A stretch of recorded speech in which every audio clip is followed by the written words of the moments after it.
when might becomes law. Will you rule or be ruled? Glory Finder, Guide to Glory, coming soon.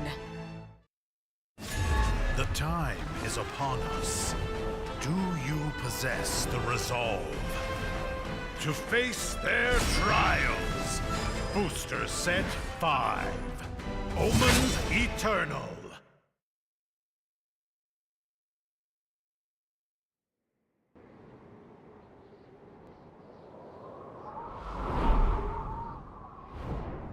Shadowverse Evolve.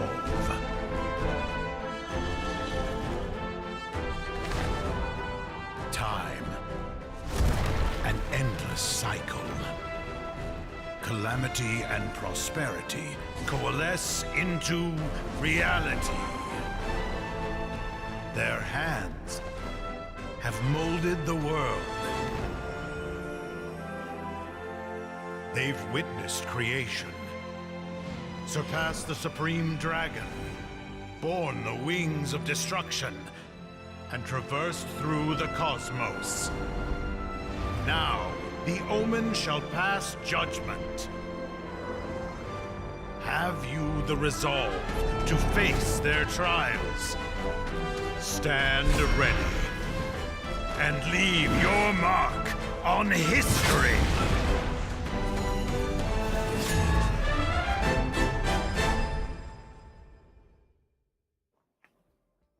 Hello, everybody, and welcome to the Shadowverse Evolve English Edition first anniversary celebration stream. I am one of your English Edition ambassadors, Ignideus, joined by the other English Edition ambassador. It's me, DifferentFight, or Chris, or DF, whichever you like to call me. Welcome, everyone, and happy first anniversary to everyone's beloved Shadowverse Evolve. It's a very exciting time, and today we have a stream to celebrate this first anniversary as well. We've got all kinds of very exciting things planned that I think many of you saw on the official website. But Igni, how are we feeling for all the festivities that we have planned today? I'm feeling fantastic, man. I love this game. It was my introduction to physical card games, really, and I have so much to thank it for. So I'm glad that I get to actually spend this day just celebrating this game that I love so much. And guys, if you don't know the schedule, first up, we have this intro. Then we have remote fights versus me, 2 viewers, and I'm playing them at Shadowverse Evolve, which is very nice because Set 5 just came out, so we get to just test stuff out. After that, we have a card pack opening where me and Chris fight each other and see who gets the better packs, and chat will actually guess who gets more better cards, and the winner will be selected after the pack opening is complete. So make sure that you're interacting with the YouTube chat over on the live stream. After that, Chris is fighting 2 of the viewers in remote fights. Then there's a little Q&A segment, and then me and Chris fight each other, and chat will also guess who wins that game, and then a winner for that giveaway is selected after a match as well. And then finally, that's the end of the show. So Chris, are you ready for a fantastic day of celebrating this card game we all love today?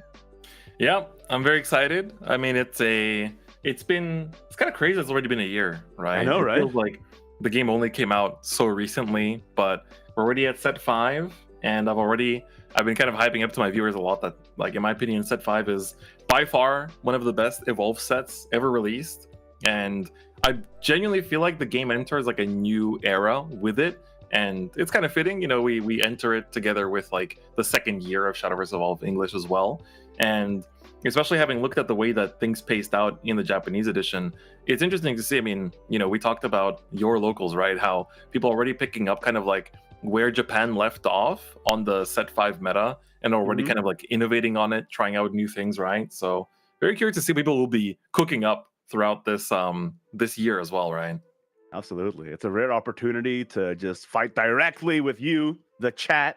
So again, make sure to interact in the chat when the giveaways come up. That's during the pack battle and also during our battle, and you can win some stuff. It's very, very sick. So yeah, I mean, without further ado, I guess we'll just get right to it. The first thing on the docket is my remote fights. I don't get a chance to breathe before I have to walk in.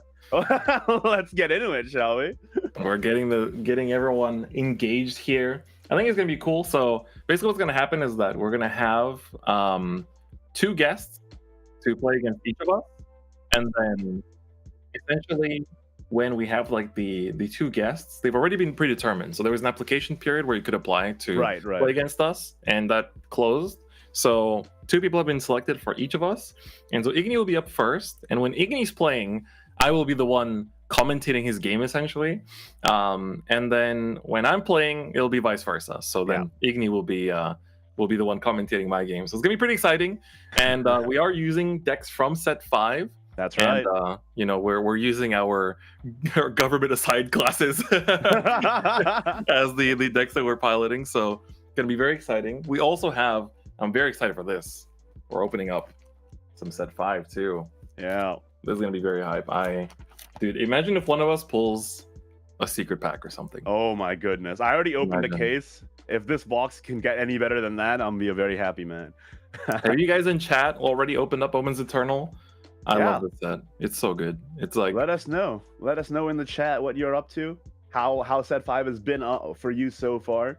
I've been loving it. I went to locals just last week, and I did okay, but I did get cooked a little bit. Some people are, I mean, listen, my local store, they won BSF Indonesia, so it's like yeah. Okay, I'm up against some beasts here, so I feel like I did pretty okay. Given, I mean, how it went. Sounds like you had a pretty good training ground, so it's a good place to be. Yeah, for us on the Japan side, it's been very, very exciting. If I may, Igni, may I have permission to flex just a tiny bit? Go for it. I went and picked up some very, very good looking leaders. Yes, that just came out in the Japanese edition, didn't it? It's so good. It's so good. I'm so happy for you. If anybody who is a Vanguard fan, this is your time to get into Shadowverse Evolve. This is it. This is your calling. If you live in Japan, or if you live in, like, I guess basically in Asia, in a lot of places like Indonesia or Singapore and Malaysia, like there are also communities for the Japanese edition too. So I know quite a few people that actually play both versions of the game. They'll have decks for English and Japanese. I guess basically like us too, right? Yeah. Well, in Japanese, I only play one deck, and that's my wife, as you can see. Not too much glare. There she is. Whereas in English, I play pretty much everything. Eventually, we'll get to the point where she becomes good. Just gotta be patient. For me, it's like the opposite. It's like I only have the one English deck. I just have Sword. I'm actually building up Galmu as well in English, just to have my wife. But of course, in Japanese, I actually own virtually everything. Like, it's kind of crazy. We just had the Earthright hit come through, and I'm like looking at my Earthright deck, and I'm like, wow, I have to find some cards to put in instead of the Gingerbread House. Yeah, true, right? True. Yeah, that Earthright hit plus the power level of the new Vanguard cards, which I love the playstyles of the new Vanguard cards too. Like, as a guy who just got into Vanguard recently as a new fan, I'm like, the excitement around that has been really fun to see. So it's cool stuff. Yeah, Definitely cool stuff. So very exciting stuff for Evolve as a whole. And I'm very curious, with we're having our first big events this year. Springfest is now kind of in its latter half. We have still a few Springfests left, so make sure to check the schedule on the official website for any locations near you. But BCS this year is a longer season than usual, so it's actually kind of going into the next year. But the Grand Showdowns, we actually have our first one coming up pretty soon, right, in North America. So it's going to be pretty exciting stuff. And I think, we were talking about this before the stream, but I'm pretty sure that first one will probably be in the set 6 format, most likely, right? Yeah, I think so. Which is a very good format. Comes out in August, yeah. I'm excited. Phylene comes out that set, so my Galmu deck will get a little bit stronger as well. And Galmu gets much better. Like, you also have, of course, Rune is a very big winner in that set too. Yes, Kuon. And so it's gonna be the big. I think Kuon is kind of the big boogeyman, I'd say, of the format, where it's everyone's techs against it. So it's kind of the same with Thief Sword in Japan when set 5 first came out. It's everyone kind of marked the deck, and then everybody started teching stuff like Angelic Snipe and whatnot to have an option or an answer against some of its tools. So I think we'll definitely be seeing the same thing with Kuon, because there's definitely some good counterplay against it, and you definitely can take advantage of that too. So but on the other hand, the English players have also just been like you said, picking up where the Japanese players left off, and I've been seeing a lot of innovation as well. Even just in Worlds this past year, We saw second place with being Rose Queen Force. I don't think anybody saw that one coming, for Yeah. example. So that was really cool to see. And not to mention, like, just in my local scene as well, there's that one guy who only plays Aggro Haven, and he's still doing really well for some reason. So that was cool. He's like my I'm mentor. sure you're not talking about yourself, bro. Yeah, no. He's like my mentor. I'm like, what's the sauce? Give me what I need for this deck to be good. Aggro Yeah. Haven Senpai. It's just been cool to see like the differences between regions, and you see this in the app version as well, right? For Shadowverse, where like when all the regions come to clash in a world tournament, then you just see the playstyles of everybody being different. And it's been really, really cool to see that in the physical version as well. So, guys, we are just getting the game set up for my first game. Wish me the best of luck. Oh, it looks like I've moved into the right room, so I'll go ahead and get myself ready. Start shuffling my deck a little bit. These nice Sybil sleeves, by the way. So all the best. Thank you so much. And Chris is going to be commentating this game, like we said, as I go up against looks like a fellow by the name of Homeless Traveler. Let's get into it. All right, I'm excited to see how things are going to go for Igni here. Wish me luck. I have not had that much time to practice this Galmu deck. I know it's your best deck, Chris, in the me too hard if I misplay. Let's get into it. He's gonna lock in, so we're gonna see. I'm curious to see also how Igni's gonna play through the deck, and now chat is just you and me. We're gonna watch and see how Igni plays this out. I'm very curious. I'm gonna be as kind as possible. I might be a little critical of some plays here and there, but I'm sure Igni is he's been grinding with play testing with his deck, going to locals. But I'm pretty sure he played Leishan at the last locals he went to, so we'll see. But chat, what other decks are you guys playing? I saw some people asking in chat, wanting to get into the game, how to get started. I think there's definitely a lot of different ways to get into it. Of course, we have the starter decks. Collab sets are also a very good one. There's actually, we know that, of course, the Idolmaster collab set is coming relatively soon, and that set was a very, very good one for a lot of people getting into the game too. So especially the current set 5 is very cool because you kind of get majority of the decks that are in set 5, they're built just from what is in set 5. So there's very few cards you need outside of those. So like Galmu, for example, or Thief Sword, a lot of them are just basically built from the expansion, and then you just pick up one or two mostly low rarity cards from previous sets, and then you get it done. So Igni right now is setting up for his match, so I'm waiting for them to set up, and then we'll be able to check it out. All right, I'm very curious, so I'm just watching them set up. So it's gonna be playing against Homeless Traveler. So we actually each have our opponents picked out for us, and it's gonna be pretty exciting because I actually saw who my opponents are gonna be for later, and it's gonna be pretty exciting. That's all I can really say. So it's definitely gonna be very, very cool. My by the collab starter deck. Yeah, the collab starters are very, very good. So it's an exciting time. But speaking of collabs, this whole stream is basically one big collab, and I think our players, Igni included, are ready for the game. So let's get into it and take a look at the match between Igni and Homeless Traveler. Oh, okay. This is also interesting. We have Igni's Disdain Dragon versus Homeless Traveler's Super Spicy and Strong Haven. What could be the spice in here, chat? What is the spice that makes it so strong? How is it that spicy that it's super spicy? What is it? I'm trying to read the meta here. I'm trying to understand what these what we're getting at here. So let's take a look. It looks like I think they've already chosen who goes first, if I'm not mistaken. So it does look like Igni's going first by what I'm seeing in terms of the evolve points. All right. Ooh, this is just an Andromeda start. I'm not necessarily seeing the craziest spice. Of course, the eggs might add some of that spice in there. Igni gets the Dragon Oracle. Very nice. Ooh, okay. This is looking pretty fabled to me. It's looking pretty fabled to me. So let's see what is gonna pick up here. All right, it is gonna be the Alice. Exciting stuff. So Alice, of course, especially if you're going second Alice on turn 3 is going to be good. You're going to get a quick little search, everything set up. But I think this matchup was kind of interesting. When I was competing during set 6, I actually had to face, like, I was mostly grinding tournaments with Galmiu herself, and this was also like even going into set 7. Oh, sorry, it's set 6. And Alice doesn't really gain too much from set 6. It's kind of like the deck that you have in set 5 with the Epitaph, and it's kind of like, essentially stays like that.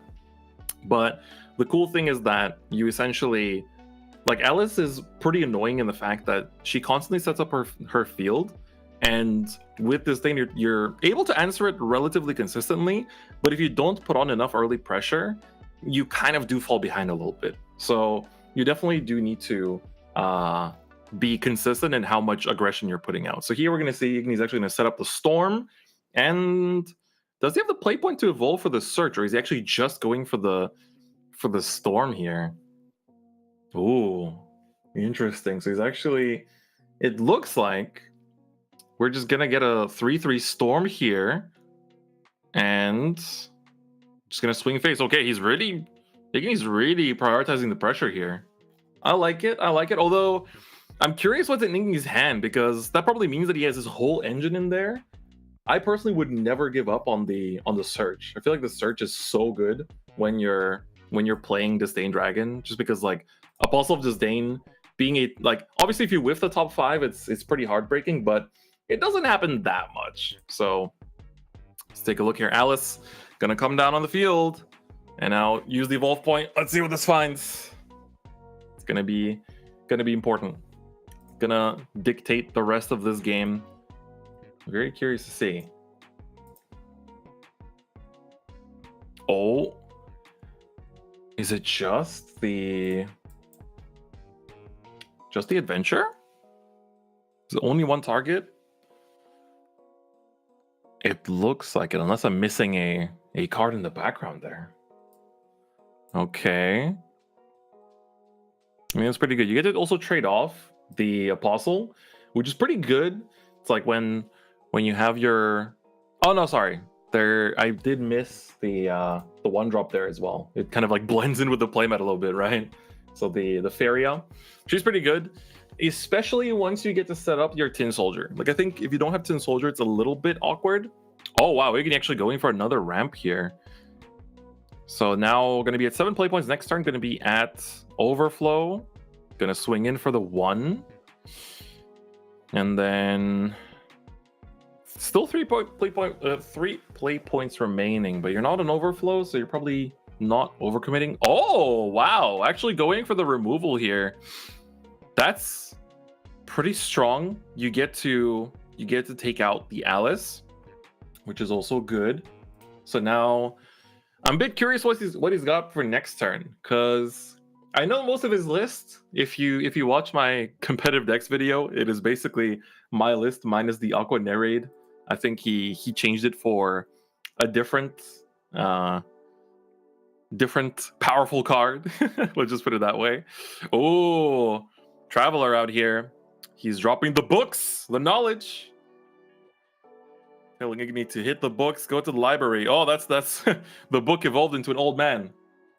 That kind of makes sense, but let's fix that into the right Demon's Epitaph. Demon's Epitaph is so good. The fact that it's a 2-drop that is a 2/3 that evolves not through play points, but by discarding a card in a deck that likes to discard cards in the first place.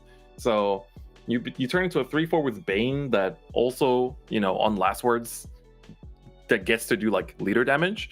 So if they don't take care of it, you're swinging 3 damage face over and over again. And if they do take care of it, while they're eating 2 burn damage, it's like, no matter what way it goes, it's pretty good. It's actually quite strong. So pretty good start for Traveler here.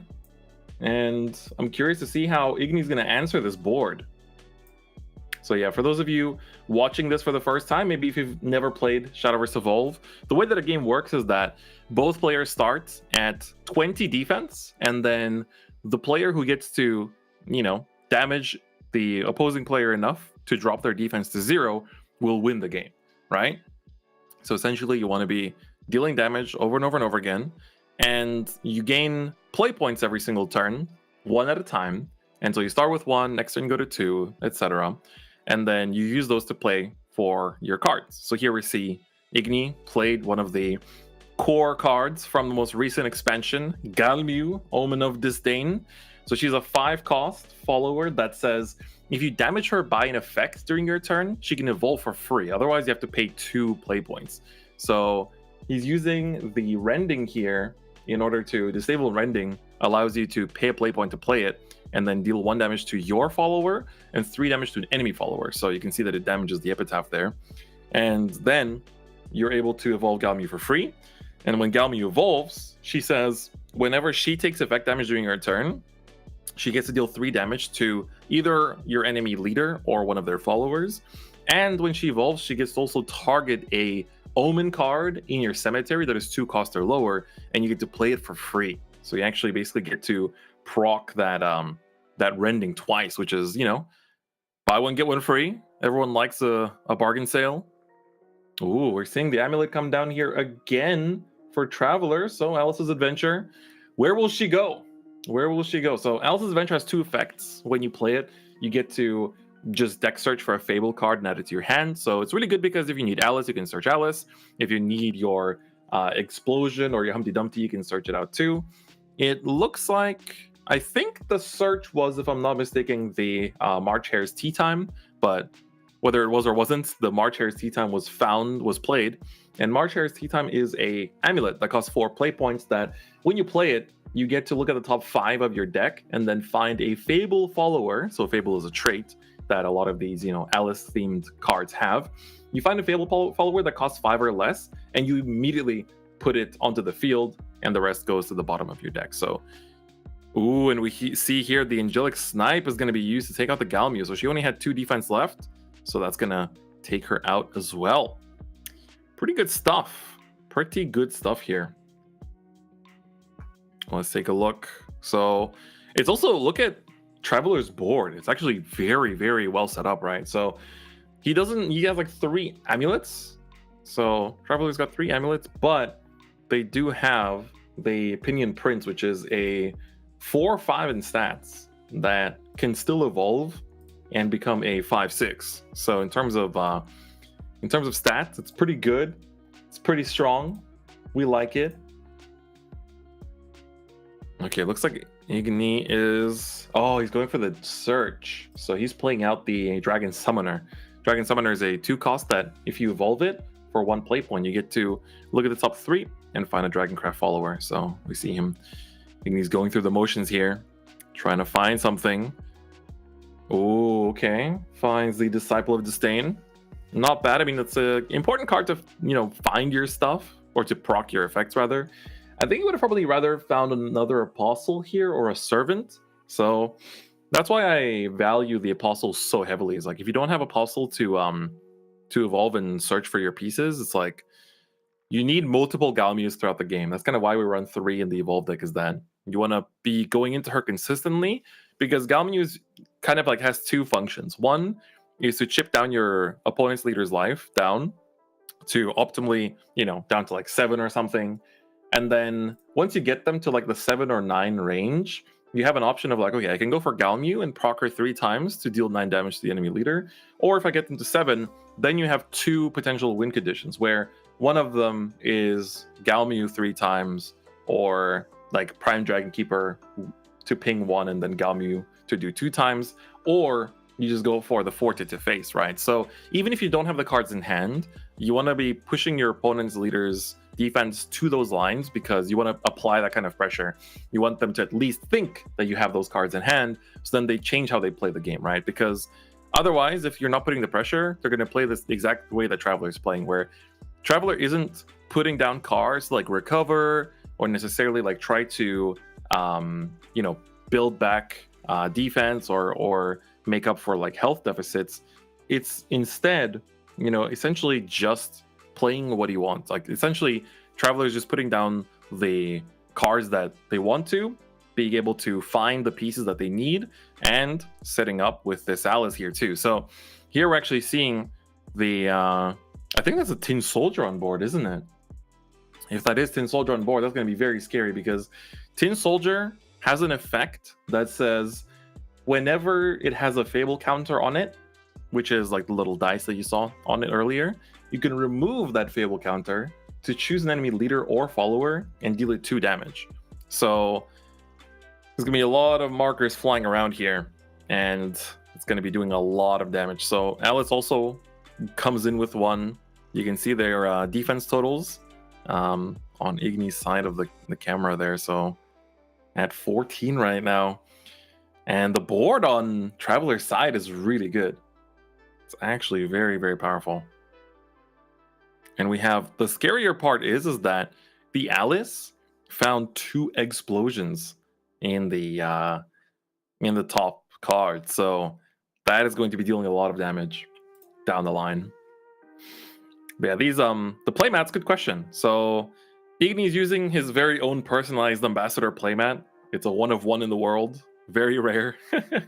But Traveler actually, the playmats you can get from the events that are held at card shops. So you can go to a card shop that supports Shadowverse Evolve and get one. Ooh, Igni here goes for the Forte for 7. All right. Pretty good, pretty good. Down to 6, if I'm not mistaken. So that's very good because you basically now have put the idea from Igni's side that if Igni evolves into a Galmew, it's going to be 6 damage to leader, and that's it. But yeah, you can every single time that a new expansion, a new set comes out for Shadowverse Evolve, if you go to your local card stores, we have release events and all kinds of other events. Actually, we'll talk about it more during the live stream today. But you do have all kinds of events that you can win these playmats in, and the one for this expansion was very nice too. How many of you in chat actually got it? It's the very beautiful Deus Ex Machina one. All right, so interesting plays here. So Igni pushed with the Forte and then still used the Total Domination, or Hakyoku, as I always defaults in my brain, the Japanese name, in order to select one of your own followers and then do 2 damage to all of your opponent's followers. So the thing is that if you have Galmew on board when you cast that spell, it does 4 damage to all enemy followers. So usually it takes out everything. So it's very good. Oh, I got 2nd place. So close to getting one. Oh, looks like a lot of people are very close. Very, very close. That's cool. Cool, good stuff, good stuff. Every store gives out 1 map per set. Yes, so it's as long as you find the participating stores, you can definitely find a lot of them.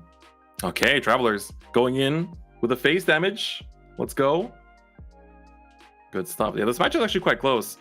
I think the Tin Soldier is doing a lot of work, and don't forget that right now it looks like the board is kind of clogged, but of course, Traveler does have the option to use Alice's Adventure to pay a play point and engage it and send the amulet to the cemetery to choose a Fable follower in the field and give it a Rush on Assail. So if you just want to get it off the board to open up board space, you can do that.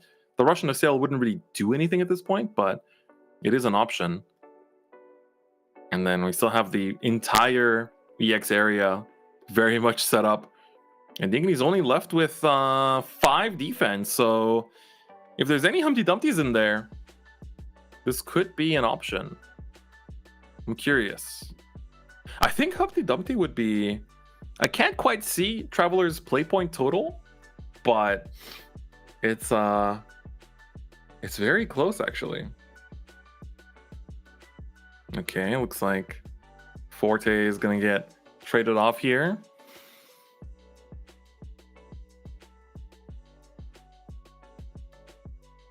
All right, what is next for Traveler? I think Igni only has 1 card in hand, if I'm not mistaken. Oh, and the turn has come back. All right, so left at very little defense. Ooh, Igni's got another instance of storm damage here with the Apostle of Disdain. So went Forte into Apostle. Considering how low the cards in hand are, I'm very surprised. I think you still want to evolve this, I think, unless even if the card in hand is a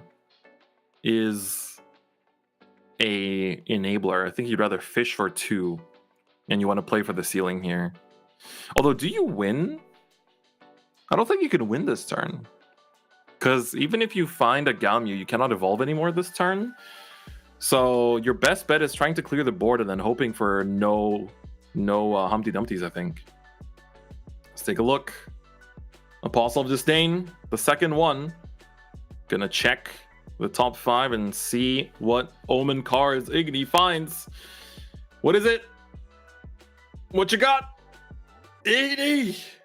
The reputation. Oh, okay. That's good. We've got the servant. All right. Oh, is it only one find? Is it just a servant? Oh, that's unfortunate. That's unfortunate, but you get to draw more cards and enable the storm. So it still has 2 play points left to work with here. Would love to draw a total domination here. This would be big. Draw that card, Igni. What do you find? What you got? Why am I nervous? I'm not even playing. I'm just out here just chatting. This is the Different Fight podcast now. Oh, okay, you guys don't see it, but Igni is like grasping his head. He looked in pain after he drew that card. I don't think he got what he wanted. I think we're in trouble, chat. I think we're in trouble. You don't want to see Galmu lose. Ooh, okay. Just going into face? Oh, not even trading. Okay. That's Igni's way of admitting that there's no answer.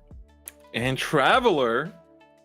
Looks like Homeless Traveler is about to find a home at the top in the champion seat. Oh, he drew the Genesis Dragon. Oh, that's what he replaced the Aqua Narrate for, and it came back to bite. That being said, if he drew that earlier, he would have actually won off of that. That's crazy. That's crazy. The Genesis Dragon jump scare.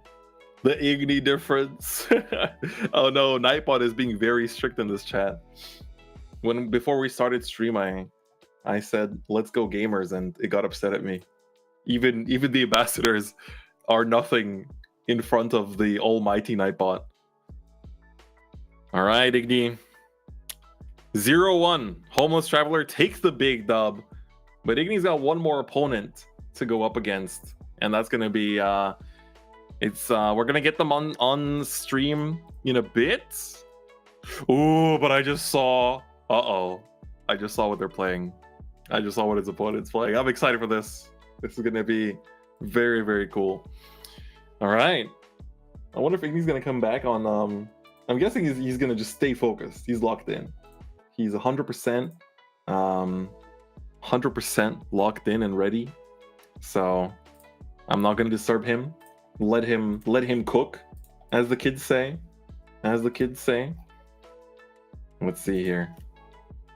GG's indeed. So, all right, chat. Do you think Igni's gonna win this next game? This isn't the actual the giveaway yet. The giveaway will be when me and Igni play. But for real, who do you? Okay, we're not in the giveaway yet, but just a preliminary little, like, let's get a vibe check in this chat. Who do you guys think will win between me and Igni?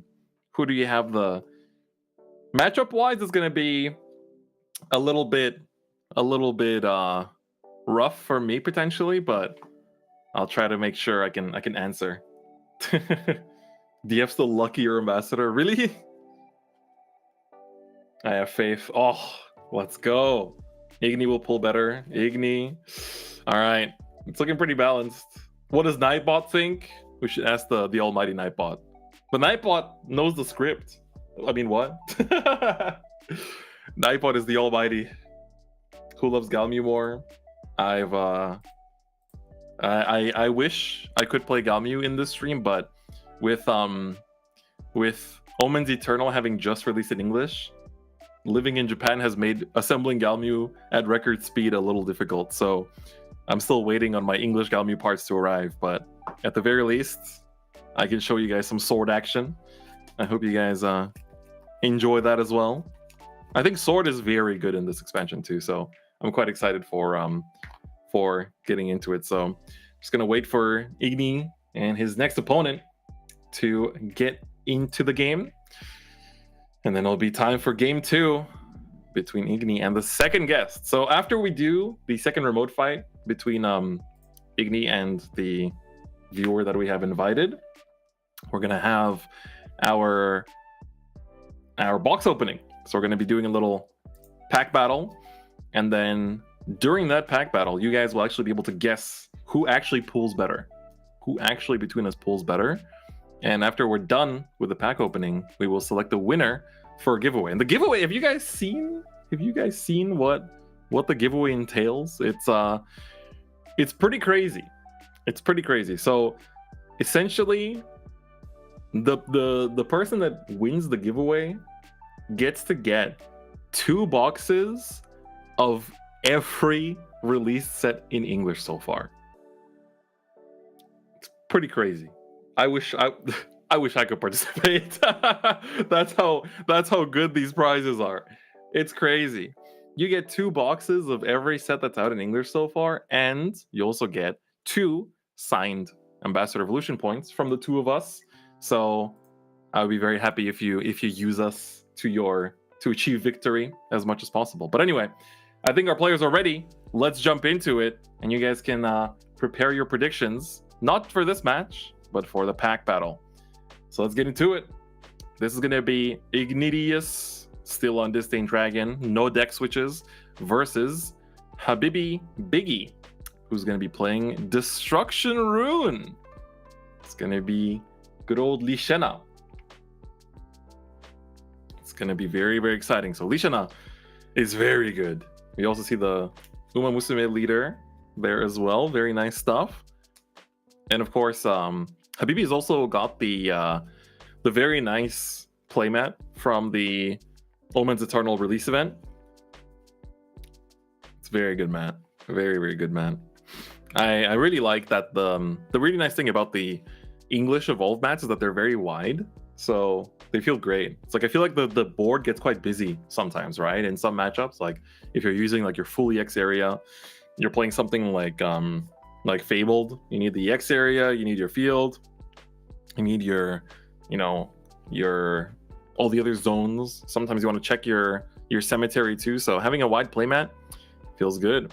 Ooh, Bellringer pass. So we see that. Man, how does Igni do it? He's gone first both games. Built different. Okay, Summoner. Ooh, just playing the Summoner. So actually not kind of presenting it as a threat. It's like, okay, you can take this out, and if you don't, then I'm gonna get to search. And the nice thing is that Dragon Summoner is a 1/3. So even if Habibi were to evolve the Bellringer, it wouldn't have been taken out. So it kind of works out. Gonna pay the 1 play point here to evolve it seems, and that can also run over one of the Bellringers. No Oracle, unfortunately. Let's see, top 3. Igni, what do you find? What does the top of the deck tell you? What is the future here? Ding dong! That's right. I see chat. Chat knows the message. They know the mission. They see the vision. Ooh, a second summoner? Do we even play 2 in the evolved deck? I don't think so. So that's gonna be just PDK fodder potentially. Oh no, just gonna play it. Okay, just to be able to trade things off. Good stuff. Good stuff. So these Bellringers are really doing their job. I mean, when you're playing Destruction Rune, you're stalling basically until you can play out your Alicia now. Europa! Here we go, of course. This is one of the cards that is very frequently played in Destruction Rune 2. Gonna evolve it immediately. She does so many things. A 3/5 with Storm Bane Ward. She's got it all. She is the she's basically equipped for the mission. And it's impressive how many things she actually does too. All right, so actually pretty good aggressive start here for Habibi. Igni, on the other hand, it's been searching here and there, but now on 4 play points. I want to see Igni slam down a Apostle here. You need the Apostle. It's not a question of if or when. It is a question of must. You have a duty. Oh, 3 play points. Could it be? Ooh, Prime Dragon Keeper. Okay. The good old PDK together with a Disciple of Disdain. That's actually going to proc her. So Prime Dragon Keeper's effect is that every time you play a 3 cost or less Dragoncraft follower, you get to choose an enemy follower in the field. You deal 2 damage to it and then 1 damage to the leader. So it's pretty good. Now then, I'm assuming you want to just kind of run in the remaining into the face. Europa will keep doing damage, but I think you're happy to ignore that for the time being. Pretty good stuff, though. All right. Did he know? Ooh, chose not to attack with it. Okay, so gonna continue having this board, but Lishana is gonna come down. Lishana is here. True, my apologies. I forgot. Europa has every single keyword possible. She got that ward. My bad. Apologies, chat. Of her 5 million keywords, I forgot 1. All right, well, in that case, she's going to keep on swinging. Lishana now puts down both of the idolatry amulets into the EX area. So this is going to be able to, start being set up from next turn onwards. But it's the timing when you play down Lishana that's very important, because some people will wait until they can play both her and the amulets.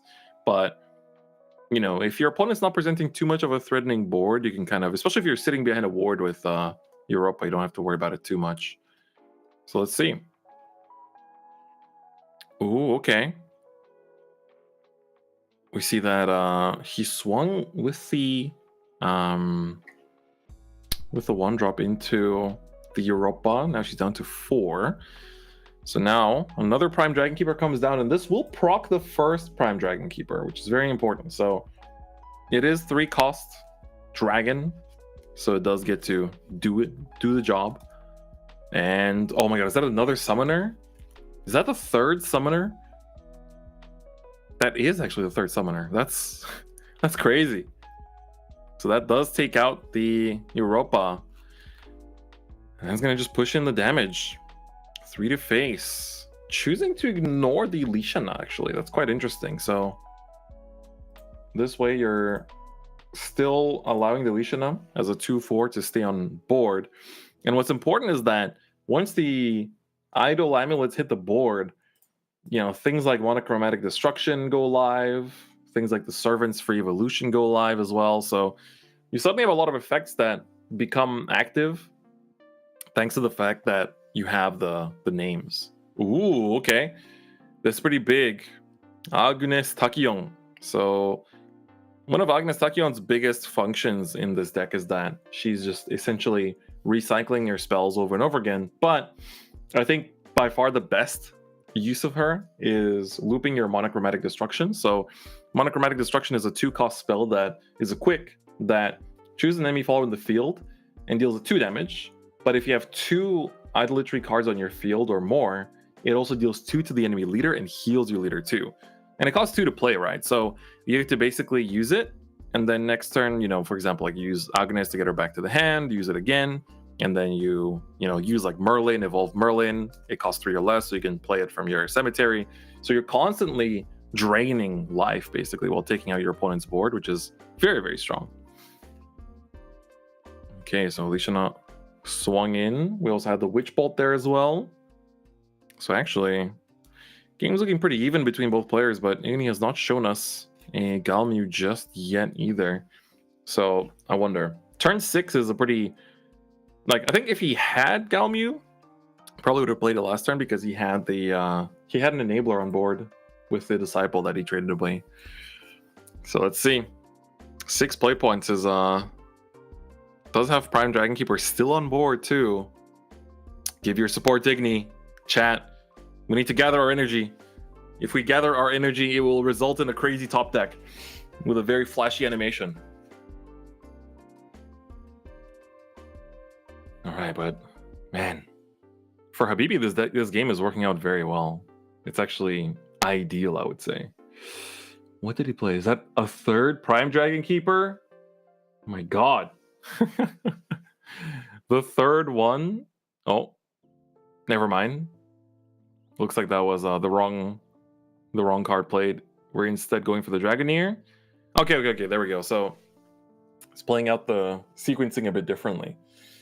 But then you don't have enough play points to evolve the Dragoneer, which is a little unfortunate.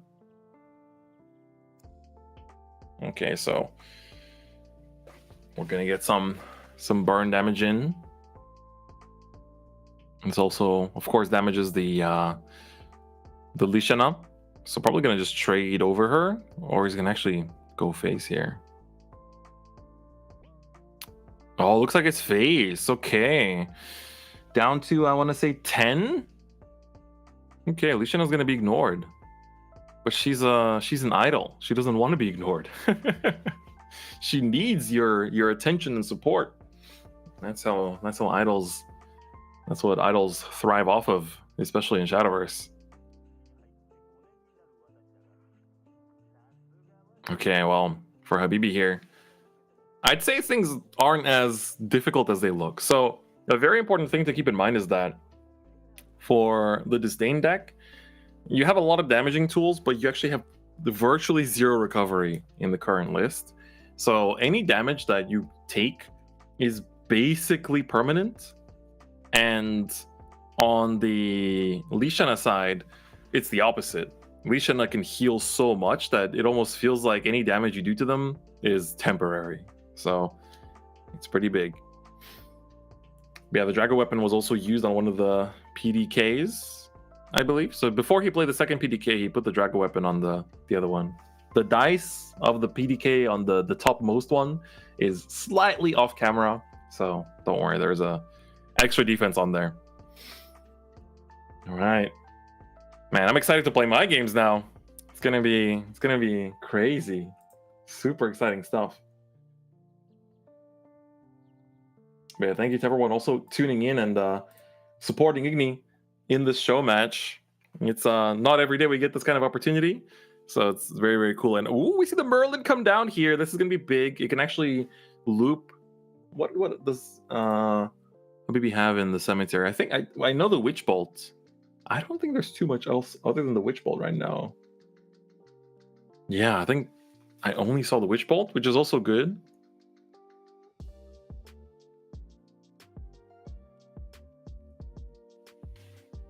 Give Igni your energy. That's right.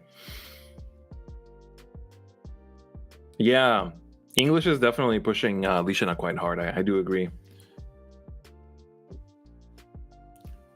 Okay, Merlin gonna be swanging, going in here, trading. Interestingly enough, the idolatry amulets are still not being played. Ooh, okay, Surefire Bullet is going to take out the Draconeer before it's able to evolve, which is very, very important. And then 2 more damage to Igni from the Lishana. The amulets are still chilling in the EX area, so a lot of the burn and heal could be being played, but as you can see, it's actually quite hard to find a timing to play them out. So, if I'm not mistaken, Igni also has not evolved yet. Not evolved, has not ramped this game. I don't think he had any Dragon Oracles. So actually, the play point totals between both players are pretty similar this game. Man, it's tough to find a good timing for the idols. We're gonna have to see. Mr. Igni, what's next? You've got 7 play points, if I'm not mistaken. So this could be a ripe time for Forte to start running too. That would actually make it very close to lethal too. Okay, gonna go for the Apostle. Understandable, you need the search. She is also 3 cost, so that actually will deal the damage from the Prime Dragon Keeper. Very good stuff. But yeah, 100%. When you're playing against Destruction Rune, as long as you can keep pressuring the opponent, it's pretty hard to make the setup. So it's good that, you know, he's been outputting pressure very, very consistently. Man, I'm excited for my game. Very, very excited to get into it later down the line. Ooh, that's a good find now that you're at 7 play points. It's very good. You got the Servant. That's going to deal some damage and let you draw a card. Oh, okay, finds another apostle. I like it. I like it. That's very important. It's actually the first time he's playing disdain cards this game outside of the early disciple that was played in like one of the earlier turns to proc the Prime Dragon Keeper. This game's even more PDK Dragon than Disdain Dragon. Okay, so we're going to be dealing 1 damage each here, activating the Storm on the Apostle. It's going to be a 4/4 Storm, and Habibi's only left with 9 defense. Actually, pretty dangerous here. Can eat the 4 damage. You've got the 1 from the Dragon Summoner, and I mean, technically, if you wanted to attack with the Prime Dragon Keeper, that could be another source of damage, but you might want to keep her chilling for another turn here. All right, there's a 1. Here comes the 4. Okay, down to 4. Wow, this is very aggressive. Habibi's got to start healing soon. Oh, okay, and passed with the 1 play point left. I thought he had another Disciple, but maybe he's keeping that for a Galmu turn.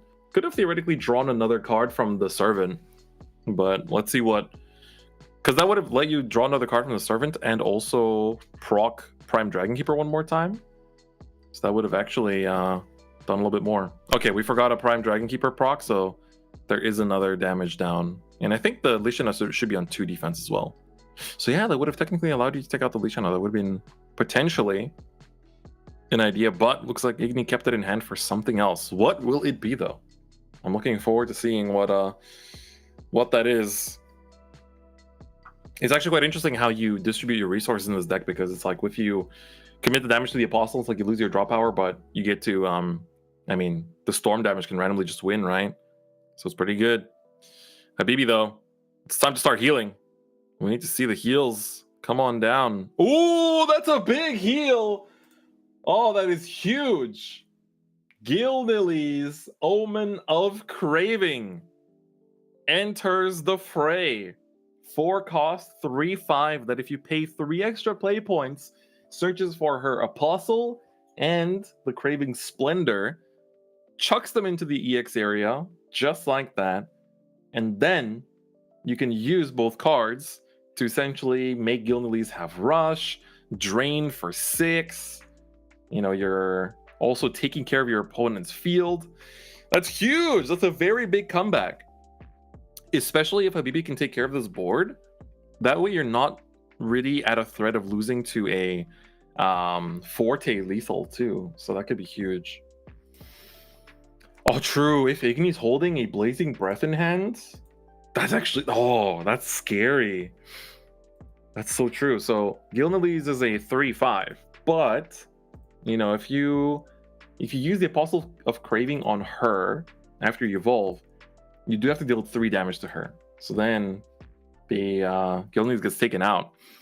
But if you don't try to drain for 6, I think you're in because draining for 3, you're still in Forte range. So I think here for Habibi the goal is to get out of Forte range. And it looks like that is the choice. I wonder if attacking with Lishana first, trying to bait out the Blazing Breath, would have been better. That's something I would maybe do. Try to bait out the Blazing Breath, because if that's what he kept the 1 play point for, that's gonna be crazy. Oh, he's got it! Oh my god! Wait, it's not going to the... Okay. Woo! Oh, that's huge. That's huge.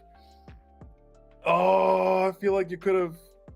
Oh no, yeah, because now that Gilnilly's is not on board anymore, Craving Splendor is no longer a 0 cost.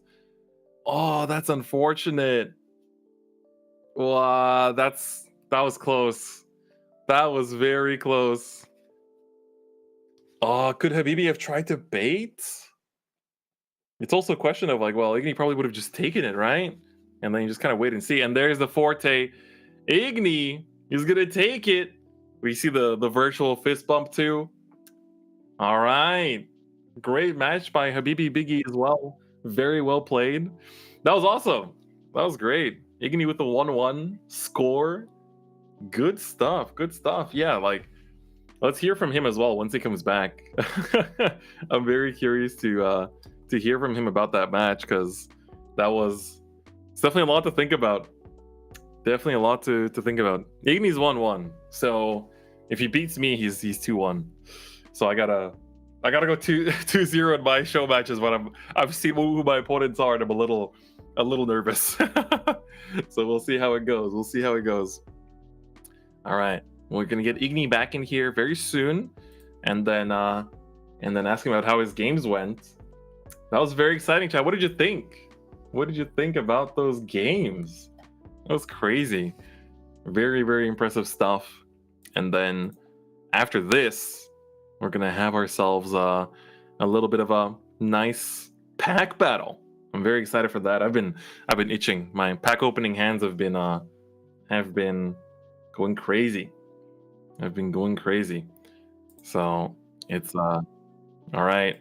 So it looks like we can actually get Igni back in here soon, and of course find out how those games went.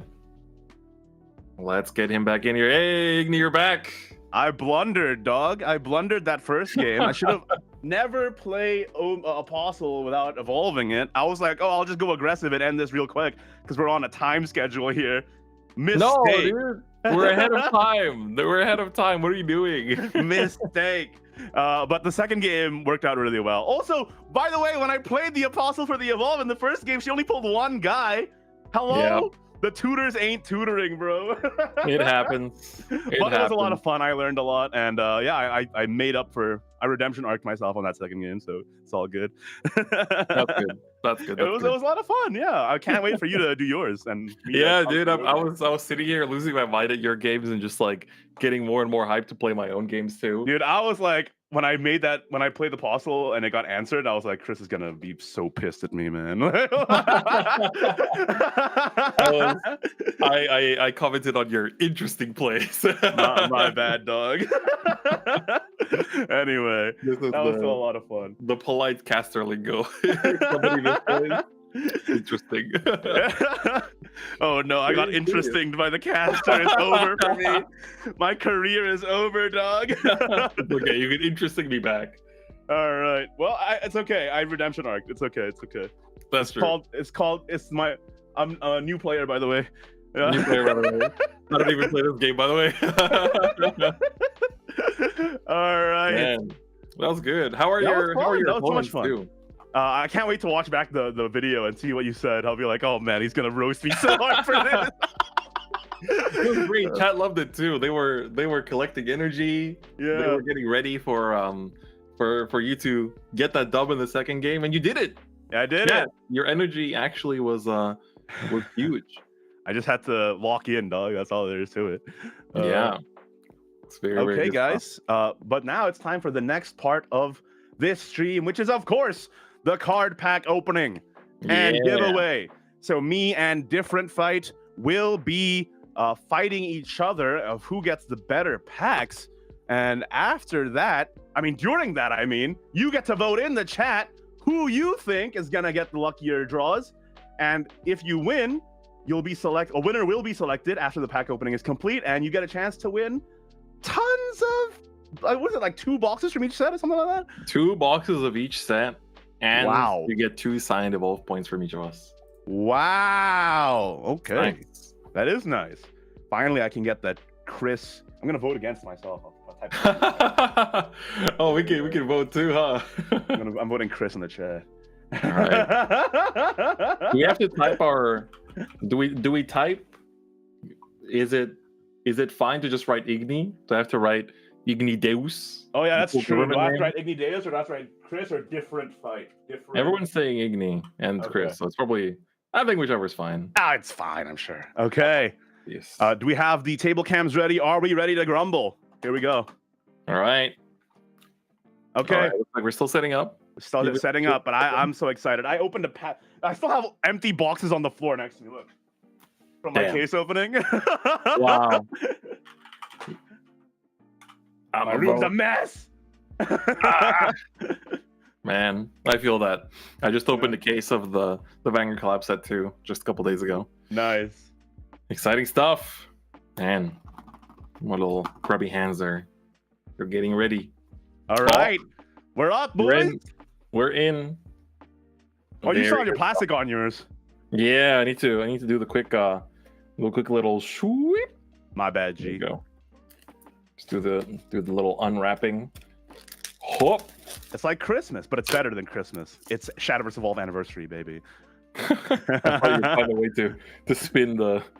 to spin Christmas into Shadowverse Evolve terminology. Let's do it. Ready All to right. open? 3, All right, 2, Hop. 1.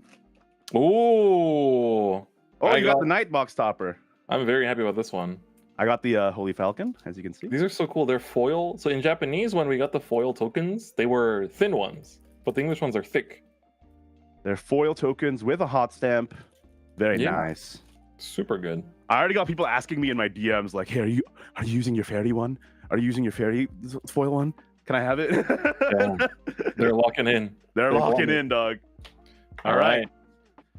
All right. So the Cool. way we're gonna do this, guys, is it's gonna be pack per pack. So I open one pack, Chris opens one pack. Whoever Yep. wins that pack gets 1 point, and then by the end of it, whoever has the most points wins.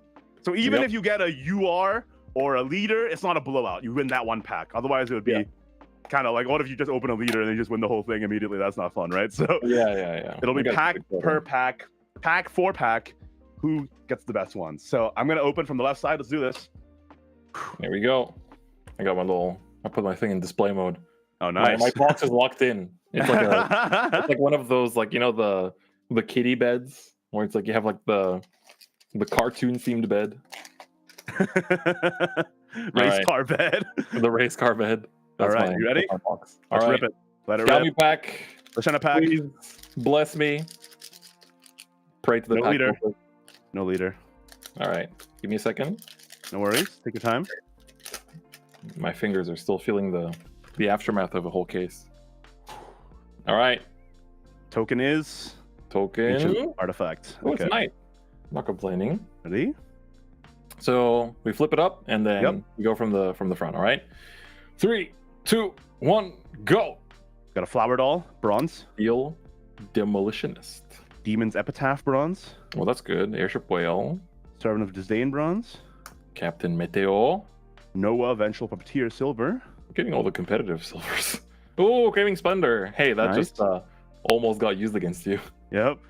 Rosa, Thank you. Mechwing maiden, silver. Ooh, Disciple of Usurpation. Apostle of lust, gold. I got a gold here too. Apostle of Unkilling. And mass puppet. I only got 1 gold. Oh, 2 golds. Ah, dang. All right. The point is mine, baby. Keep track, chat. Only 1 gold. 1 point down. All right. 1 point for Chris. Okay. Good stuff. Let's Love go. to Next see it. pack. All right. We go next. Okay. We go next. That doesn't mean anything.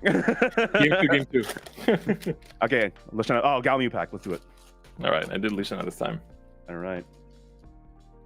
All right. Token is First. destruction in black. Oh, I'm getting all the sword ones. And little shield guardian. All right. 3, 2, 1. Flip. Disciple of Destruction. Servant of lust. Servant of Killing. Meta production. Ancient Amplifier. Oh, legendary! Oh no! Hello, Mr. Ryo. Automaton soldier. 1962. Amethyst giant. Disciple. Lyrial. Gina. Only 1 gold, and you got a legendary. Yes. Oh, I actually have 2 golds. Oh, I have 1 gold and a legendary. Imperial Swordsman. Darn. Good stuff. Look at You're that. at 2 and I'm at 0. Oh, I don't like this. Where's the Production. Can we retake? No, I'm just kidding. BF Nation is eating today. 2-0. EF Nation. Oh my god. That's right. All right. Or it's the face gang, as I call them. All right, Yeah, Bane. let's get it. Next pack. I'm a Yep. Jerry pack. Mr. Jerry. Token. No leader. Yep. Ancient I artifact. also did a Jerry pack this time. All right. Okay. Saviors. Yeah. Silver Embracing automaton. wings. Servant of usurpation. Ooh, I have a premium foil Noah. That's actually very Nice. nice premium foil. Monochromatic destruction. All right. Disdainful rending and apostle of truth. 2 golds. Enlightenment. Apostle of Lust. Okay, so I got a gold and a premium. My premium is silver, though. So who do we say wins this one? You have 2 golds? Yep. Who does win this one? You want to do a scissors paper stone? No, or a dice roll. We can do a dice roll. If Yeah. it's even, if we both get like the same amount, we just do a dice roll. Okay. Got a dice here. We can do the app dice. 5. Oh, okay. Judge. Fine. All right. You have the app with you? I will have it in a second. Allow me to maneuver my phone back onto the screen.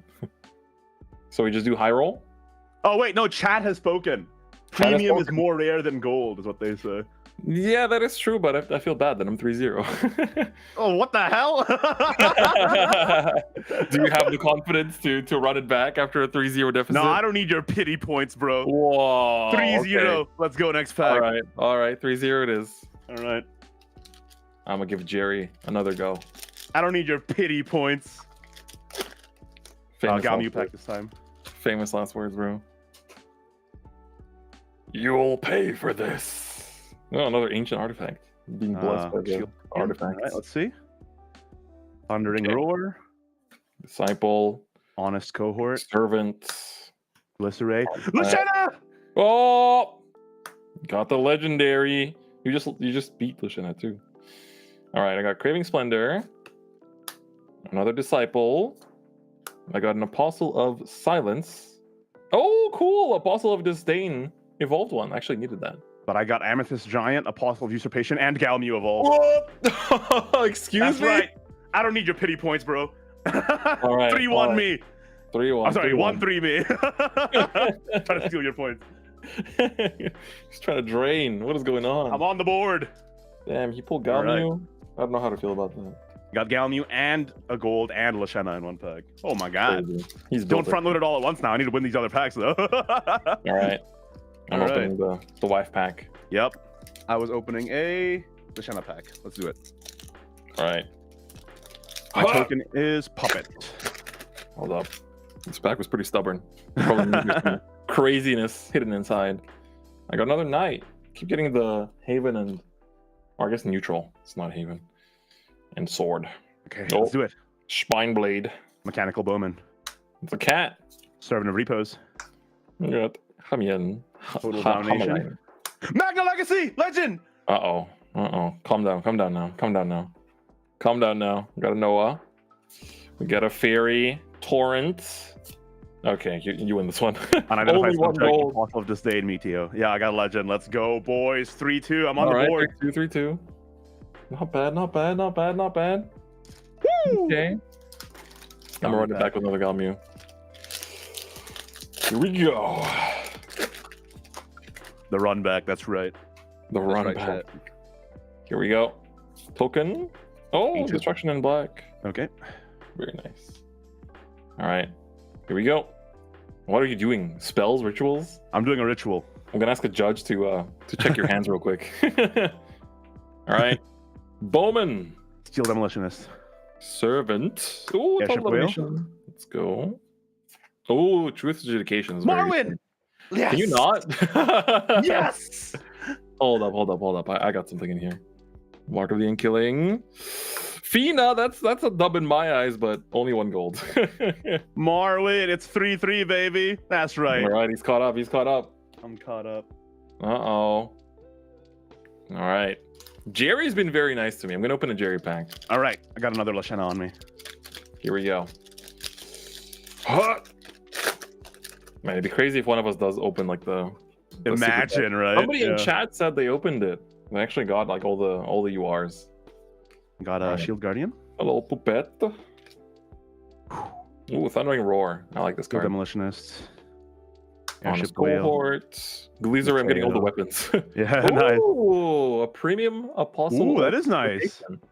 That's pretty. Disciple of Disdain, Gino, Confront Adversity. Only 1 gold. I think you win this one. For a machine. Ooh, Disdainful Rending too. Yeah, Ooh, that's premium. yours. That one goes to you. So 4-3. Yeah, 4-3 in your favor.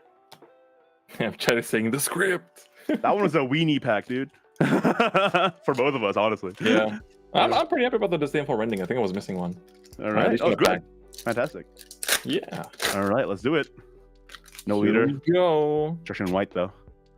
I got another Shield Guardian. Very nice. All right. Flower Doll. Disciple of Destruction. Epitaph. Good card. Servant. Servant as Ancient well. Amplifier. Mass Curse Puppet. Stone. Disciple. Silver Cog Spinner. Another Apostle of Usurpation. Nice. Just 1 gold. 2 golds for me. Ancient Oh. Cog. Oh, sorry. Apostle of Repose and Ancient Protector. All right, so 4-4. Oh man. Wow, actually, This is neck and gnarly. neck. Yeah. It's neck and neck. Chat. Which one do you want to win? Give us your energy. Stored in these packs. Let's do it. All right. I'm on the right side of my box now. Still no leader. Oh, I've been like double dipping. No leader as well. All right, another ancient artifact. I've pulled like 3 of them. Okay. I'm gonna do the Igni trick of shower.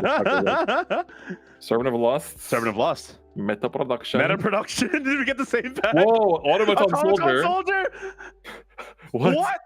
Oh, Okay. okay. Imagine. That'd be crazy. Imagine. Truth adjudication. Mark of the Unkilling. Disciple of Unkilling. Silent Purge. Apostle of Repose. 1 gold Disciple only. of Lust. Oh, I got a legendary. Oh. Mr. Mirabane. Mirabine. Mirabane I have evolved. 5-4 to you. Mr. Jerry, as we call him in the streets. To honor him, I will open a Jerry pack. All right. Let me get a Galmu pack in here. All right. I'd like a Galmu. That'd be lit. I bet you would. Oh, I got the Destruction in Black. I've only gotten this one, I think. Got a Mystic Artifact. Here we go. Colossal Apologies. Construct. Had to sneeze real quick. Saviors. Gravikinetic Warrior. Servant of Usurpation. Ooh, I got a premium Disciple of Disdain. Oh, nice. Oh, I'm gonna use that in my deck immediately. Legendary. Oh no. We Okay. have Rule of 9. Nice. And I got Destructive Refrain. You win this one. 6-4. We got more. And Apostle of Craving. And an Evolved Octress. Oh my god. 3 hits Dang. in 1 pack. Dang. Sheesh. All right. All right. Not bad. 6-4 to Not bad at you. all. Very pretty. We go next. The lady. Don't sleep. 6-4. We got how many more packs do we have? 6? Yeah, it looks like 6 more. So Yep. it's still anyone's game. My token is Puppet. Hold up. I'm still. Oh, I got the other destruction finally. Nice. Nice. Disciple of Truth. Avarikia. Mark of the Six. Embracing Wings. Special Legend Zudia. Ooh, okay, it's gonna be hard to beat. Oh, I can match you though. I also got Nazudia. You got a Special Legend Zudia? No. Yes. Let's see what else we got here. Still got war, I believe.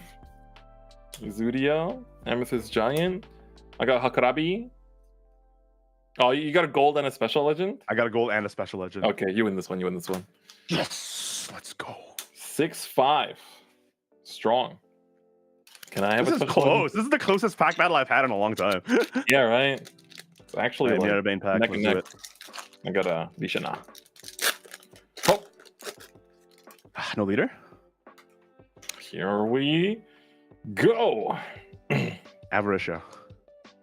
All right, Colossal Construct. Embracing Kinetic, Servant. Servant of Silence. Disciple of Usurpation. Shackle, Craving Splendor. Monochromatic.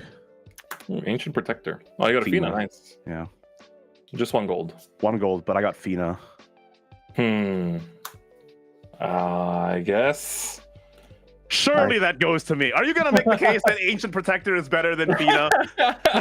Sure. You could have it. It's 6-6, baby. What if we tie like the whole thing? Imagine, right? All right. Oh man. I'm gonna give Jerry another go. Jerry's the goat. Lashana. Jerry's the goat. Please. No leader? You are Galmu. That's all I Please. want. More than a leader. Oh my god, please. Yeah, I More would than like a that leader, too. You are Galmu. Mechanical Bowman. Usurping. Servant of Repose. Cat Cannoneer. Total Domination. Hamelin. Enlightenment. Fervent. Disciple of Repose. Unidentified. Apostle of Truth. Imperial Swordsman. Only 1 gold. Only 1 gold as well. And we're actually both kind of like It's vague tied. goods. Yeah. Okay, this time we actually do have to roll. Okay, This time we let's actually do it. dice roll. All right. Up to the whims of fate. All right. Who And I'm pulled gonna ahead here. Let's do it. I'm gonna bless myself with some luck here. What are you doing? What is this ritual? Oh no. Oh no. Oh, he's playing the hits, dog. He's playing the. It won't even scan, bro. There you go. I gotta hit it with the taunt first. Oh my god. Let's do it. Final Roll the turn. dice. All right, 3, 2, 1. I got a 1. Yes! Yes! The weenie fight victory. My bad. He said the thing. 7. Oh, I'm finally in the lead. First time in the lead. Oh my god. He's pulling ahead. He's pulling ahead. 6-7 to me, baby. Just like in the anime. Uh-oh. Yeah, man. All right. Galmu, Shirley. Surely. Taste I got them. a mystic artifact. Okay. I got a mystic artifact too. We're besties. Oh my god. We're matching. I hope we'd be besties even if we didn't both get mystic artifact in this game. That'd be I know messed about that up. Colossal one. Level construct. truth. Gravikinetic. 6. Servant of silence. Bro. Ooh, premium disciple of destruction. That's nice. Ooh, that's nice. All right, what do I got? Rosa. Mark of the Unkilling. Saphira. Saphira. And no, nothing else. I got 1 gold and 1 premium bronze. Okay, you win. Nice. Uh-oh. Only 2 packs left. So I have to win both packs to even it Tie up. it up. Yep. It's 6-8 me. Let's do Wow. it. All right. The comeback. Wow. I can't believe this. There was a close one where I got special legend Azudia and you got regular Azudia. That was a Yeah, that one was close. That one was nail close. biter. Nice. I believe in the ulti. Here we go. All right, let's do it. Wait, hold on. I'm gonna do the Igni trick. I'm Talk to the pack. casting a magic spell. Talk to the pack. Talk to the pack. Shake it a little bit. Give it the jives. Here we go. The saviors. Automaton. Underlord. Honest cohort. Servant. Ooh, Gilnelis. Oh, Galmu! No, why would you do that to me? Why would you do that to me? All right. Silent Gilnelis Perch. first hit. Morton, Apostle. Ooh, 2 gold. Lyrial. Surely Lyrial is a good hit. It depends if we're. I got 2 golds and 1 legendary though. Oh, word. Yeah. Damn, I didn't even get a chance. Oh no. All right. You get the 9th point. Yep. It's 6-9 in my favor. Nice. If I win this pack, can I get 3 points? What kind of rule? You just make it up. Man. If I pull Alright. a you are, can I get 5 points? Judge. What do you think about his appeal? The judge being Chet. All right, let's go. Last pack. Mine's a last pack. Galmu pack. Mine's also Galmu one. Yep. Man, you pulled both Galmus? They sent us the wrong boxes, I'm afraid. This is no contest. Night. All right. All right. Give me just a second. Yep. Okay. Final pack. Here we go. Serping Disciple of Spine Truth. Blade. Cat Mark of the Six. Cannoneer. Realm of Homelin. Repose. Iron Staff First Medic. Stone. Also Cursed Stone. Wings Apostle of of Lust. Disdain. Apostle of Unkilling. And just an epitaph. Airship Whale. I only got 1 gold. I also only got 1 gold. Okay, well you can have that one. Cause I win. But what happened to not wanting pity points? Well, I don't want pity points, but it looks like you need it over there. I mean, just saying. Man, I need to go Yeah. 2-0 these viewer battles. You No know, more different. you gotta get revenge on the ambassador battle. You gotta, I gotta beat this fool. Wow, that was All right. really close actually until the end. Yeah, Yeah. so let's see. We hit quite a few legendaries. I got Gilnelis, Izudia, Rulanai, Jerry, and Ryo. Let's see. I got Oh, and Galmu. Ophinoctris. I got Galmu. I got Galmu. I got Izudia Igni SL. Gift, dude. That's cringe. Izudia S. It's not cringe. It's base. Don't say that. That's my catchphrase. Marwyn. Magna Legacy. Lashena. Galmu. And yeah, those are the legendaries I pulled. 6 legendaries in my box. I will now proceed to absorb your Galmus. Yeah, feel free. I will now have a finished Galmu deck. Yay! Well, guys, who did you vote for? If you voted for Chris, well, Sad. if you voted for Igni, you got a chance to win the giveaway. 2 boxes of every set released so far. That's crazy, dude. That I was is saying, crazy. when you were playing, I was like, I'd like to win that. Like, Yeah, I started typing in the chat too. yeah, I want that too. All right, guys.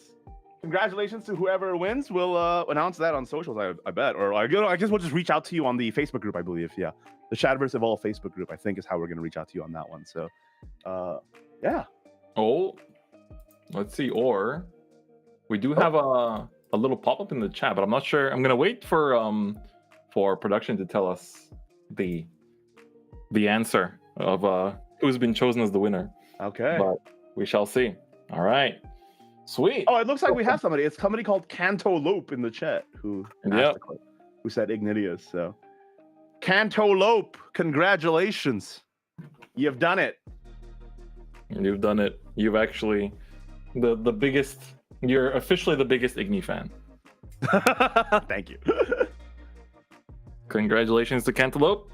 Very good stuff. And this was fun. I hope we can do this again sometime. Yeah.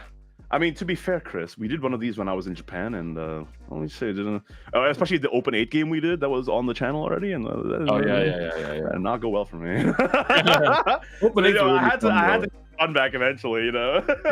True. Yeah, a lot of people mentioned the videos on the official channel and what that might impact in terms of the results of this one. Absolutely, guys. By the way, if you haven't seen already, go to the Shadowverse Evolve official YouTube channel for the English edition. Me and Chris made a bunch of videos for that channel that I think you'll all really enjoy. So make sure to check those out. You're on that channel right now, by the way. Yeah, we're on that channel right now. You just click the thing. Later, not now. Stay on the stream. But after the stream, go watch all those videos. They were really, really fun. And we have even more on the way. So just keep your eyes peeled, baby. That's right. Okay, so after this, we're going to get into my viewer matches. It's going to be very, very exciting. I'm already getting set up over here. Going to be playing my lovely Thief Sword. Not to spoil anybody in chat, but Chris's first opponent is very funny. I'm really excited to watch this game. Yeah. I didn't tell him who it is, but I told him it's funny. I think, let me just say, I think Chris definitely has the more difficult run for his Rigged. Oh boy. All right. Alrighty. I'm getting ready to go in here. So I think I'm gonna go get ready. Good luck, man. Match. Best of luck. I'm nervous. Once you guys see who I'm playing against, you'll understand why. Yeah. Best of luck. You're gonna need it, kind of situation. Yeah. I think so too. All right. I will. I'll report back after my hopeful 2 wins. Let's do it. All right. It's just you and me, chat. How are you enjoying the stream so far? Let me know in the chat. I hope you're really having a good time. I always love doing celebration streams like this, just like straight up, non-stop appreciation for the game we all love. That's what it's all about, baby. So I hope you're enjoying it just as much as I am. For now, though, Chris is getting set up on a remote fight against his opponent. And let me just tell you right now, his opponent is very funny. You will not expect who's coming. It actually cracked me up when I saw it. So, like, they gave us the schedule for the stream, and they had the names of the people who are playing us. And then I saw Chris's, and I just started laughing. So, let's get into it. I'm glad you guys are having a good time. Glad to see you and DF and the ambassador roles. Thank you so much. I appreciate it, Doug. Very epic stream. Yeah, it's a lot of fun. All right. Let's take a look. They are shuffling their decks. I literally see Chris shuffling right now. If you ever watched a DifferentFight stream, you'll know he's a shuffle god.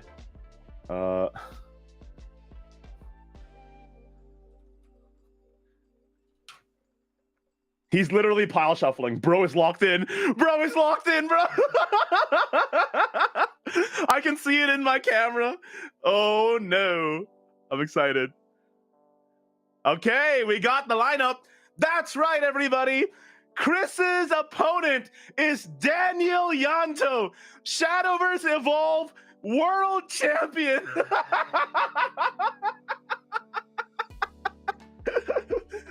That's right. Oh my god. Best of luck, Chris. Going to fight with Thief Sword versus Sunny Side Up Haven. You can see the world mat, the world final mat. So funny. I am so excited to watch this. All right. So, I mean, it looks like Daniel's probably playing Egg Haven, which is, you know, a pretty strong deck in the meta right now. As you can see, I lost to it in my first game.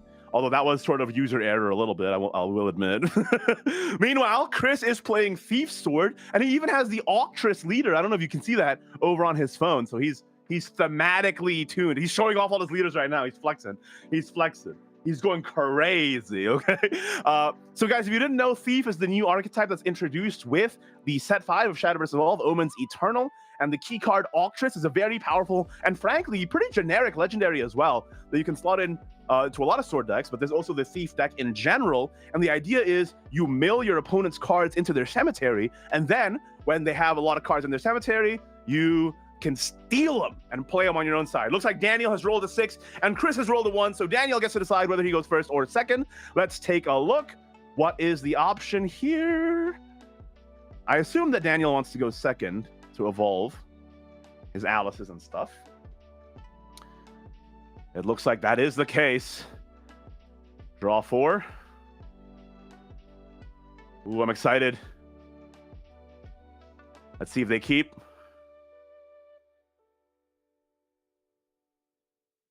The players do be playing. Now, obviously, with Fable Haven or Egg Haven, the game plan is to get the explosions out with the Humpty Dumpty's already in the cemetery. And of course, Alice can also do a lot of burn damage with comboing with Tin Soldier. The good thing about the new cards in set 5 that benefit Fable Haven is that Demon's Epitaph can actually sack a card from your hand as part of its evolve cost. So you can sink Tin Soldier into the cemetery without having to worry about whether or not your opponent answers it, right? So that way you can immediately resurrect it off of March Hares or what have you. So it's a very nice addition to the deck. And also it's just the fact that it deals 2 burn, as well as having Assail and Bane, right? So it's really, really strong. Who is he playing? Chris is playing Daniel Yanto, the world champion of Shadowverse Evolve. So do keep that in mind. That's right. There is a world exclusive alt art for the world champion for whoever plays it. I don't know if Daniel is playing it. He is the only owner of that card in the world, but I don't think that's happening. It's gonna be second turn here, and Chris is playing. Looks like it's Fina. So Fina is going to get to pull a 1 cost out of the deck. Let's see. Chris, please. Nice! Gets the Swordsman. Imagine if a whiff. That would be so sad. You have to play it in the slab. If he plays the world champion, right? That's funny. He does get the Swordsman, which is nice. Demon's Epitaph comes out right away.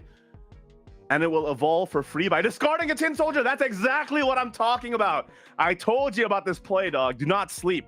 Getting the Tin Soldier in the drop immediately is fantastic. And actually leaving it standing to take out an even more pertinent threat. Very nice play from Daniel here. You gotta crack the Alice out of the slab for this legendary fight.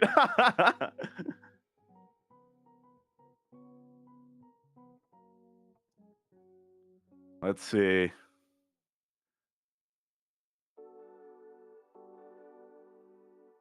We'll take 3 from the Fina, just attacking face. No worries there. Fina's such a good card, by the way. In this, oh, Gemstaff Commander. Let's pull a guy. What does Chris pull?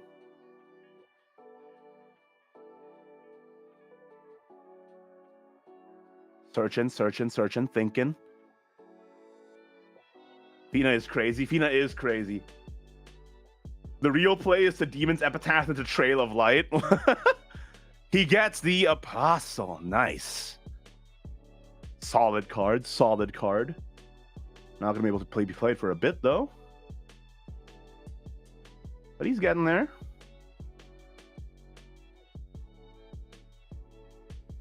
Daniel will play Alice. There it is. That's exactly what you expect too, right? And he will evolve it for one evolution point as well. Let's see what we pull. Show me Tin Soldier. Yup. That's the world champ difference, baby. What can I say? He's simply built different. As somebody who's played against Daniel, he's a force to be reckoned with. I mean, there's a reason why he's the world champion, man. He didn't get Egg, but he did get Fina. Or, what's her name? Fira? The actress. Faria. That's the one. Egg Tings, yep. Epitaph. Face. Brother. Is not looking good for our young hero. Our young hero being Chris DifferentFight. The menace that is the world champion is striking. He still has a gem staff in hand though. Oh, that's GG. It's not GG yet. Don't say such a thing. I believe in Chris. He can make an anime comeback. All right. All he has to do is say final turn. He's got it. You gotta believe. I don't know if you're noticing, by the way, but because this is not an official like tournament cast, I am going a little bit more high energy here. I'm going a little bit crazy. I'm just excited to be here, man. Celebrating 1 year of one of my favorite card games of all time, baby.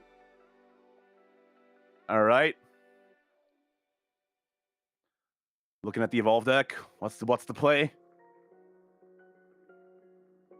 Maybe Chris will over-trigger. Octress comes out immediately. Let's go. All right, mill 2, baby. Tin Soldier and Pinean Prince into the drop. But remember,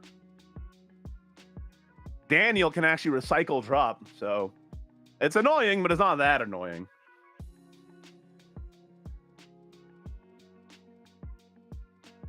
Evolve on the Octress. Holy moly, she's doing it. The Octress plays Tin Soldier from Daniel's drop for free. Oh no, into his EX area, I mean. So he actually gets to play Tin Soldier later on his next turn.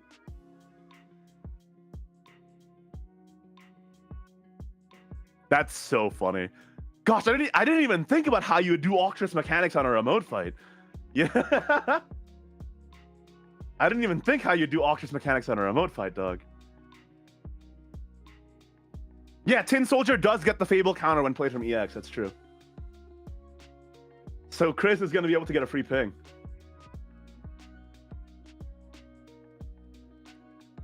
This is so much fun. All right, Octress going to swing.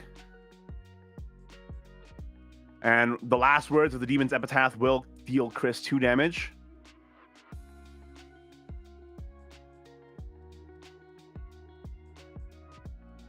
Looking a little crunchy.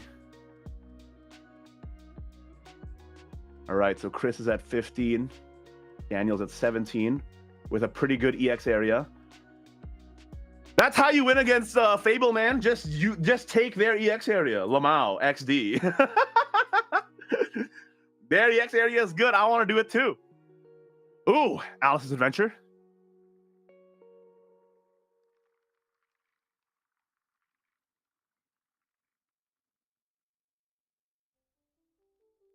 Ah!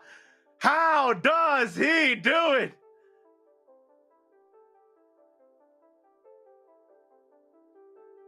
Another Epitaph. Standing. Putting Fina in the cemetery there.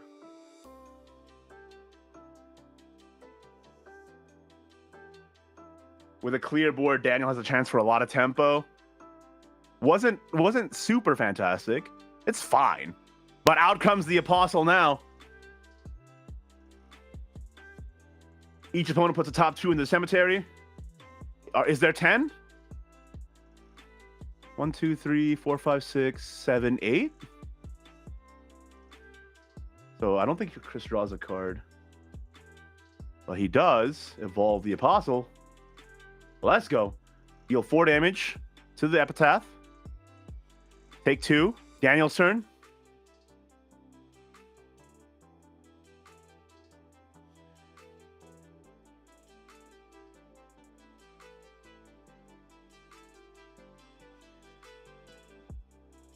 Out comes Pinean Prince.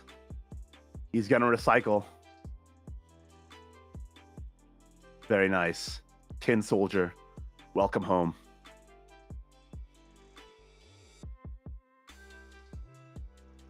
And the Evolve. Trade.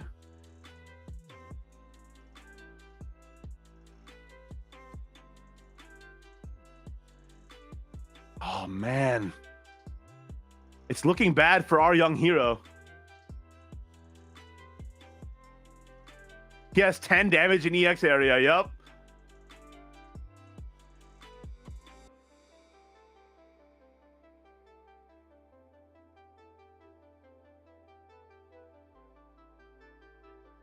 Come on, Chris.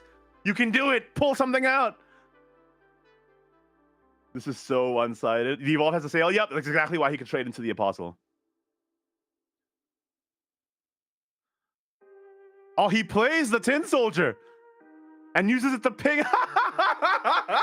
Chris is playing Daniel's Tin Soldier. That is funny. Now, that's the reason why I like the Usurpation deck, man. There's just so many opportunities for sheer comedy. Looks like 8 in the cemetery for Daniel.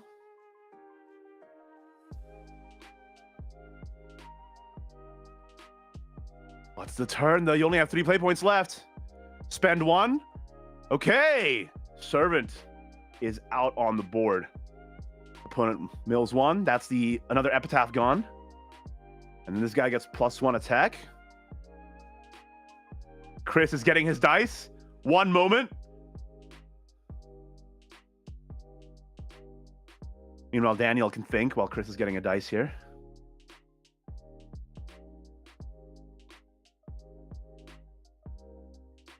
That's 1 onto the Servant. So it's a 2-2 now.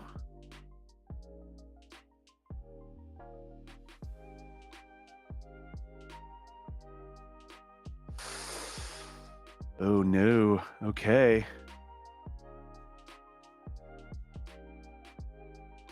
Spends 3 to Alice. Uh-oh. Uh-oh. Dun dun dun dun dun dun dun dun dun dun dun. It's about to happen. Everybody, hold on to your butts.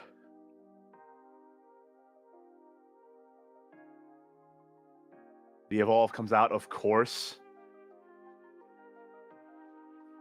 What does he get? What does he get? Oh, I can't look. Snow White. Okay, that's not so bad. Okay, okay. No eggs.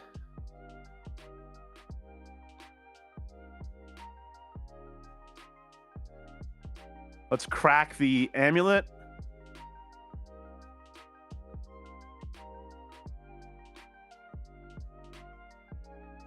Feria in play. All right, get that token to Alice and then move the token to the Tin Soldier. That's a lot of damage in the back there.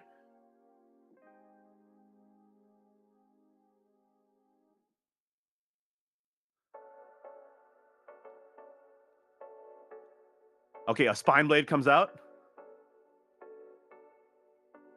Nice. Alice is dealt with. But now it's Chris's turn. Chris has 2 bodies up on field. Guys, you're just tuning in. The Tin Soldier that's upside down on Daniel's side is Chris's follower. He played that.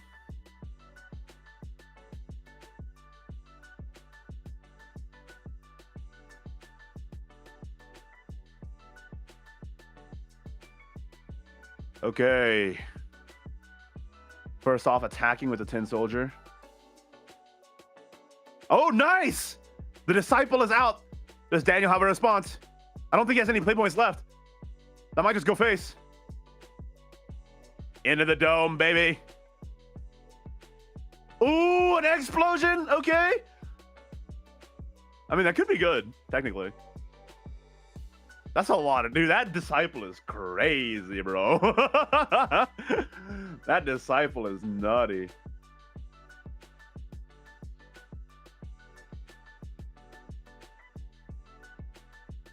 And of course, the Servant also gets buffed from cards being put into Daniel's drop. We're going to see a Floral Fencer evolve. Daniel's looking pretty low here at only 9 defense. I assume Floral Fencer just trades into the Spheria. We're going to see an attack from the Servant interface, putting Daniel all the way down to 6.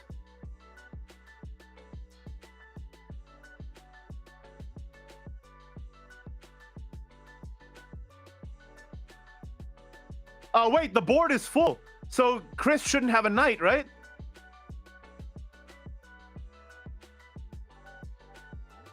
Chris shouldn't have a knight because the board is full. I gotta DM this guy. Don't have knight. Tin Soldier is on your board. There you go. He got it. He got it. He got it. He's apologizing. No worries, brother. No worries. Octrus is weird to do on a...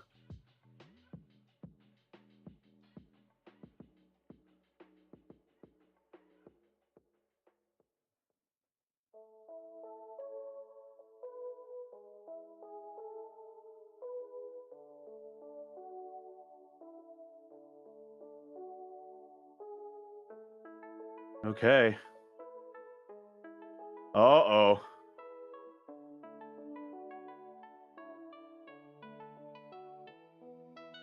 And then all the damage goes face. That's 8 plus...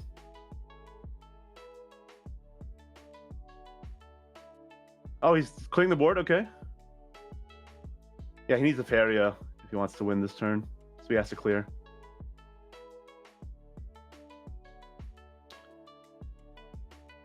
Oh yeah, Daniel should be at 5 defense.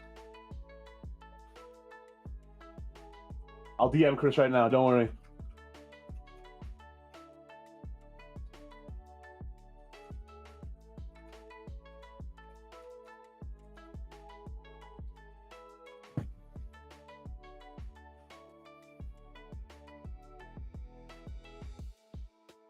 I think Daniel should be at 5.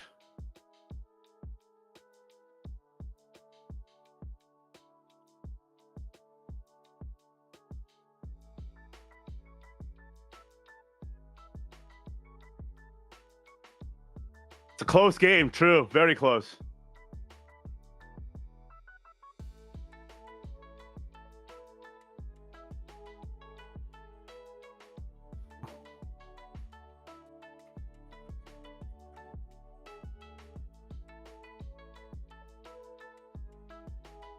He didn't buff off the usurping. That's okay.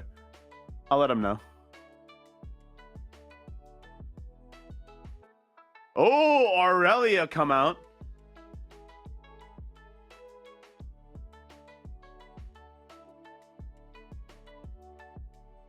Oh, it's because he played it as quick.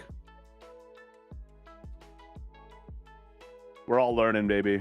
That's the beauty of it.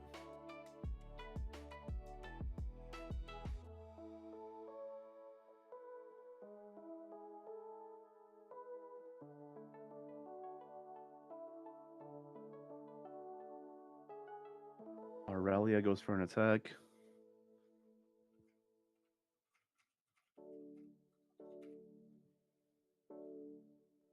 That's a huge body.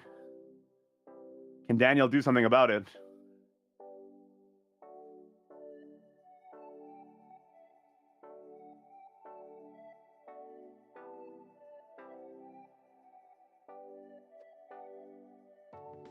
All right.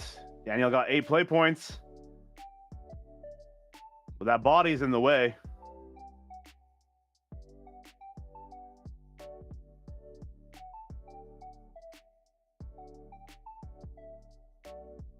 It's all good, chat. Don't worry. The set just came out after all. Whoa! Oh, Dial, you are. Now that's a beauty. Now that's a beauty.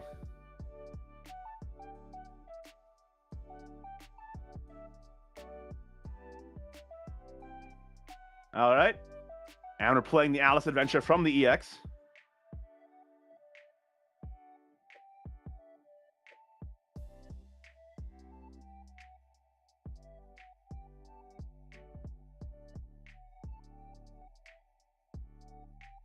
You think Chris has the quick spell? Yeah, he does have 3 up. That's true.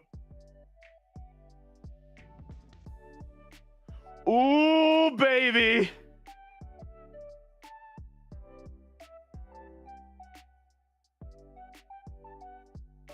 Gonna give a sail.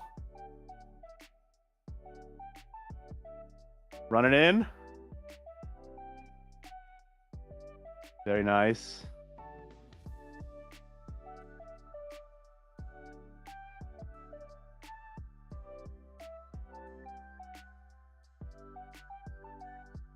Giving the Aurelia on 1.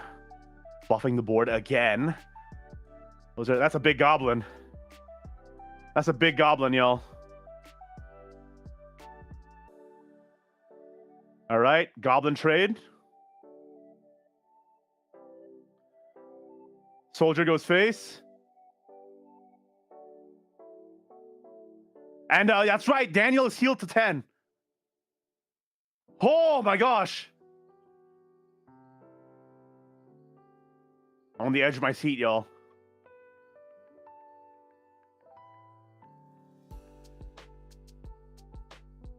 Leonidas! Jump scare. All right, let's deal the 5 damage to himself and the thing. Run it straight in. And out comes the resolve, baby. He's coming back. He's coming back. Can Chris, Different Fight, beat the world champion of Shadowverse Evolve? Can he do it?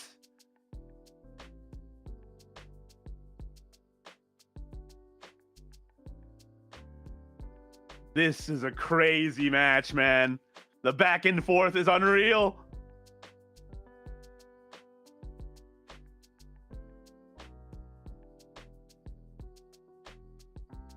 Disciple come out, 8 damage. Is that what's happening here? He's only got 2 play points left, though. He's built different. That's true. So true.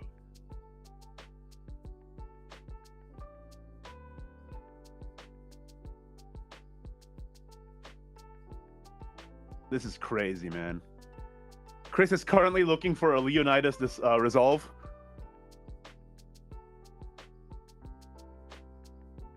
He's going through the boxes. Chris! Come back! Come back to us!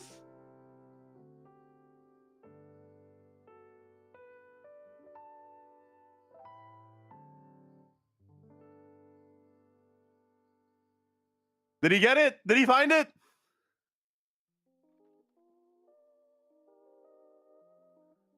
He doesn't. Well, let's just say it. Let's just say that that's it. Okay, don't worry about it.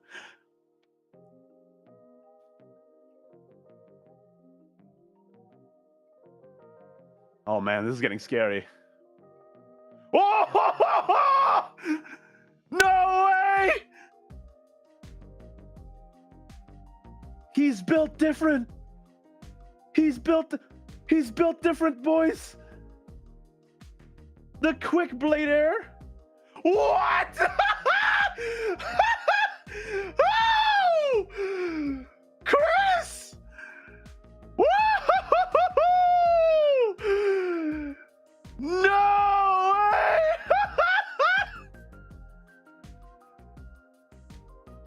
his hand is brazy.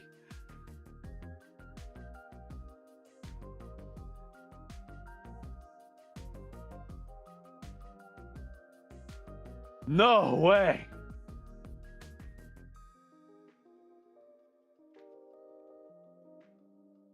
Well, now what can Daniel even do?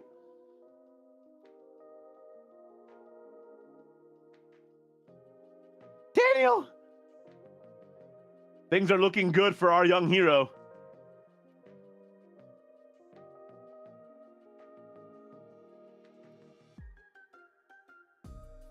I cannot believe the double quick blader was in hand after a Leo. What an absolute champion play. Oh, tea time. All right. What's in the box? Feria?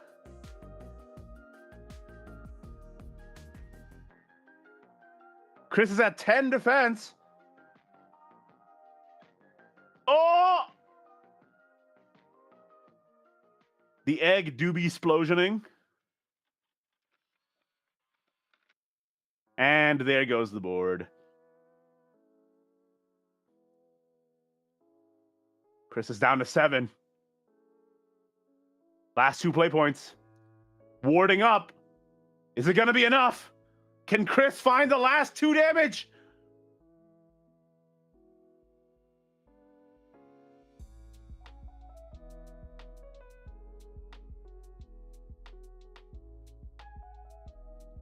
Oh, Avaricia! Find me a thief. This is so hype. What the heck? Hey! Very nicely done.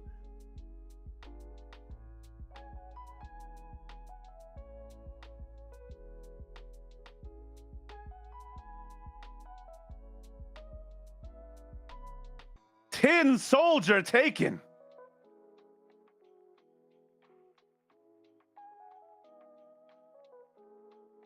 And the Tin Soldier will be lethal. Does Chris see it? There it is! There it is! Woohoo!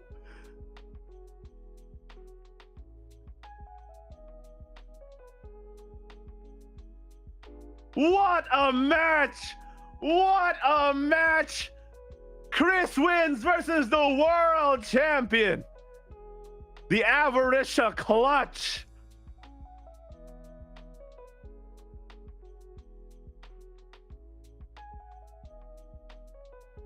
That's the beauty about Shadowverse, man. You don't know what happens until it's over. You never know what's going to happen until the very end. What a beautiful game from both sides. They both played amazingly. Holy moly, that Octress lethal at the end. And man, just milling all the good cards too. The Alice pulls were not bueno, dog. What happened to my Humpty Dumpty? Feels like he had to dig so far for one Humpty Dumpty. Daniel got different fighted. That's brazy. Everybody in chat popped off when we saw the double quick blader too. I did not expect that either. Who could have seen that one coming, man? Who could have seen that one coming? What an insane game. Big props to Chris DifferentFight for winning. They don't call him DifferentFight for no reason, guys. He's built different. His fights are different. That's the man right there. And now he's getting ready for his second game. He's beaten the biggest obstacle. Where did I get my jacket? I'm an ambassador, so it's quite literally my job to wear this jacket. It's part of the job description. That was an incredible game. We're getting the second match ready now, though. Chris's flow is too strong, dude. He domain expansion that guy. He domain expansion that guy for real, though. With the with the double quick blader out of nowhere. from the top rope, the steel chair. All right, guys, we got the second opponent in. Chris is shuffling. The opponent is shuffling. Let's take a look at who is up next. It's going to be somebody by the name of Fluffy Panda, I believe a figure well known in the French Shadowverse Evolve scene, if I'm not mistaken. And they're about to jump into it right now. Who plays two Quick Bladers? Chris, baby. That's who. Built different. The flow is too strong. The flow is too strong, baby.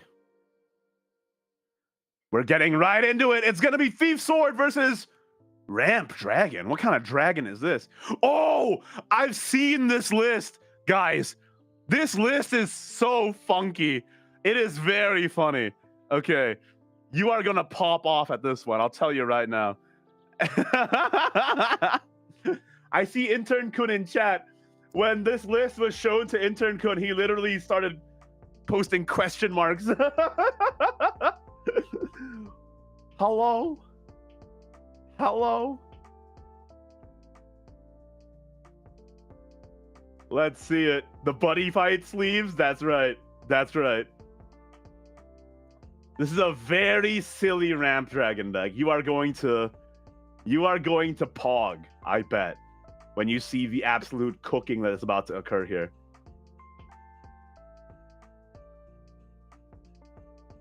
If Fluffy beats Chris, Fluffy is the new world champ. Is that how it works? It's like you take the dark soul from the other person. Give it to me. You're not ready for the spice in this list? The guy cooked? Yep. Yep.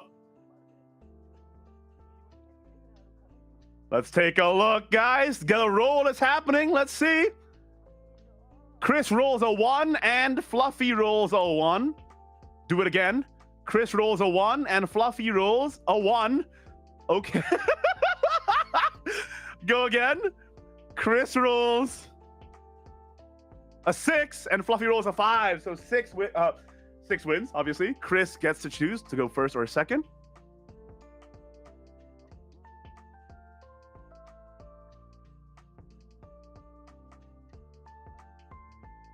Looks like Chris is going first.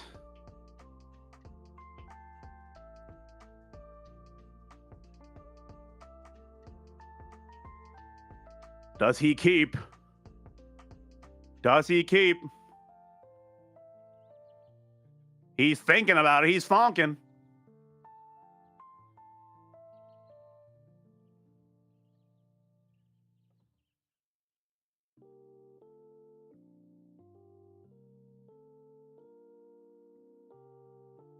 This is an in-depth mulligan process here. He's keeping. Okay, nice. Meanwhile, on the other side. Shout out to Fluffy Panda, by the way. Is that a Spinaria playmat? Hello? And Orcus is on it too? Portalcraft, you live on through me.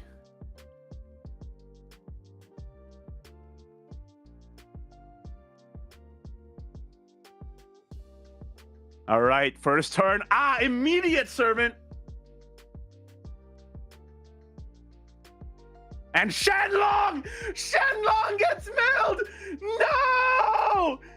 No! No way! No way, dog! Oh, no!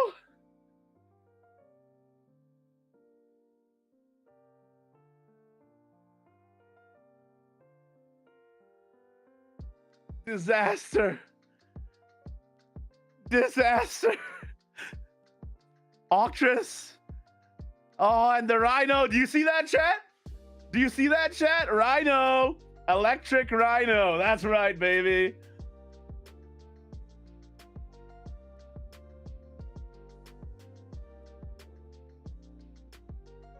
You are not prepared for the absolute amount of cooking that is about to happen, okay?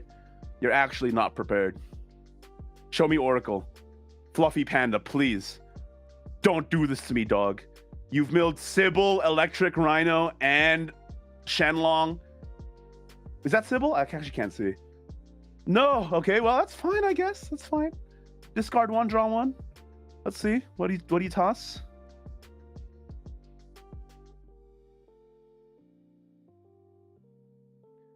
Tossing the Rhino. Isn't that what this deck is about? Why? My rhinos.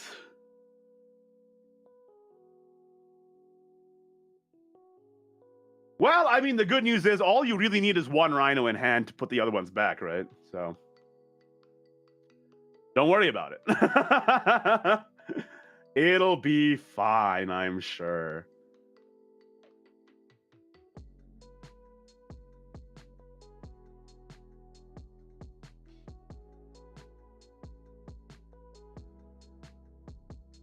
Ah, that's right. The Evolve can get the Shenlong back. The Evolve of Dragon Tamer gets Shenlong back. Oh, he's cooking. He's cooking, dog. Shenlong secured, baby. We're all good. No need to GG just yet. Are those Uma Musume Evolve cards? Yes, sir. Yes, sir.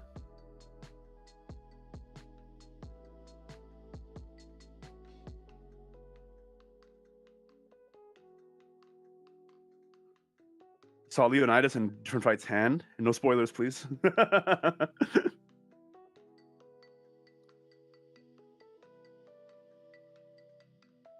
Let's see what's up. Looks like Chris is typing an email. Excuse me, Bushy Road, you gave Igni the box with Galmu in it? How dare you?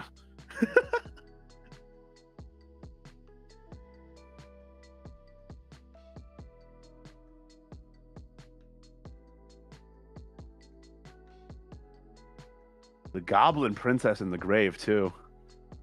What is he cooking?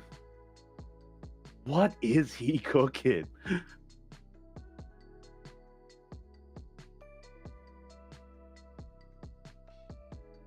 This list is funky, man. This list is very, very funky. Not even I know what's happening. Nobody knows what's happening.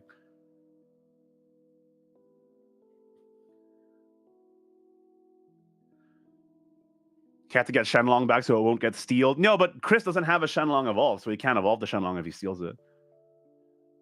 Octress Evolve. What is he taking?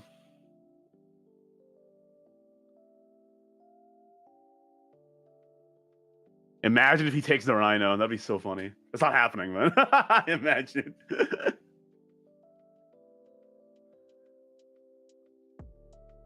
This is tomfoolery. This is shenanigans. That's right. Can it beat Thief? Let's find out. All right, so Goblin Princess goes to Chris's EX area. And another servant comes out, milling Bellringer Angel. And pass. Oh, wait, no, Octress swing, obviously. And then pass. All right. It's very early game, guys, by the way. Somehow Fluffy Panda is already at 12 defense and it's turn 3. Somebody stop the violence. Somebody stop the violence.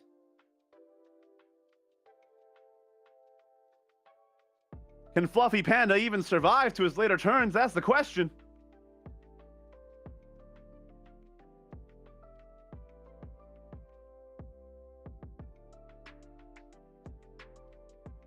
Draconeer would do it. Does he have Draconeer? I have good and bad news. Oh no. Oh no. I'll give a bit of spoilers in the chat. He does not have Draconeer. He does have Star Phoenix, but he doesn't run the Star Phoenix Evolve. Oh no, man. Oh no.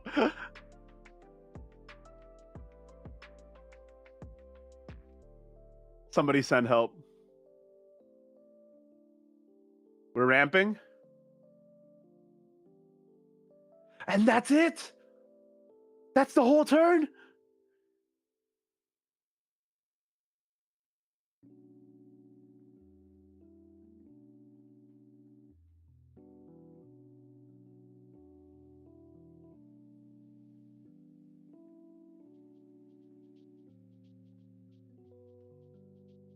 He's just gonna take 12 bajillion damage. Chris can even just play the Goblin Princess and pull out another servant this turn.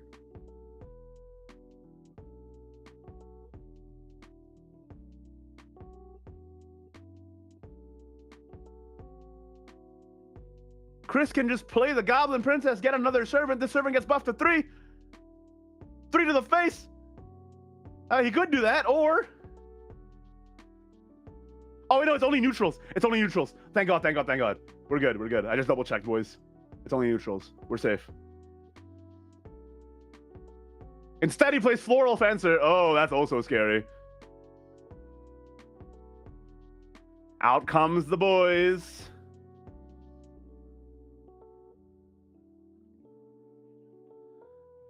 What will our hero do? Does he have any way to clear this board? Does he have any way to clear this board?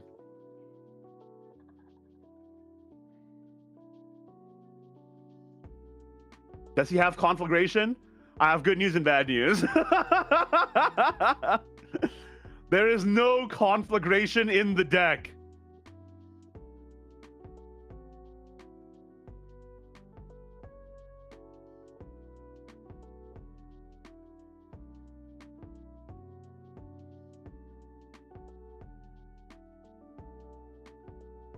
Holy moly.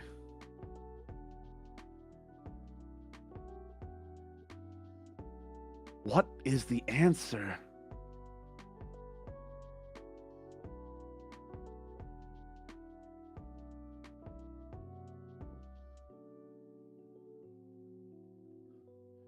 I don't know. This might already be curtains. We might see a quick 2-0 for Mr. Chris.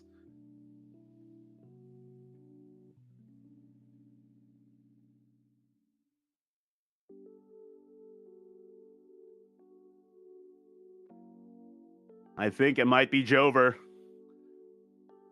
Double ramp and pass. No, man. No, man. What happened? What happened?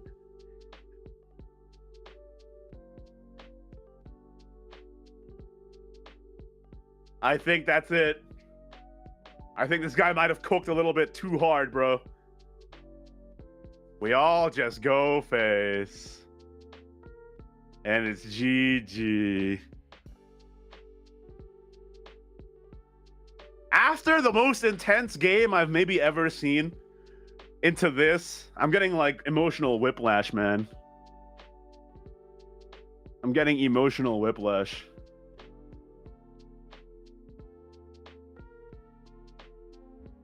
The meme deck versus the best rushdown in the game.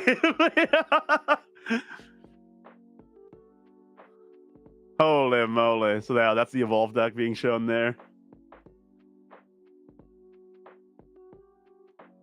That's fun though. I mean, that just goes to show you. You get to you want to play the meta decks, you want to play the meme decks. You can do whatever you like. Yeah, the Levantine Dragon is one. Oh my goodness. I don't understand, man. He's explaining it to Chris right now, and Chris is just sitting there like, yes, yes, of course. Very funny.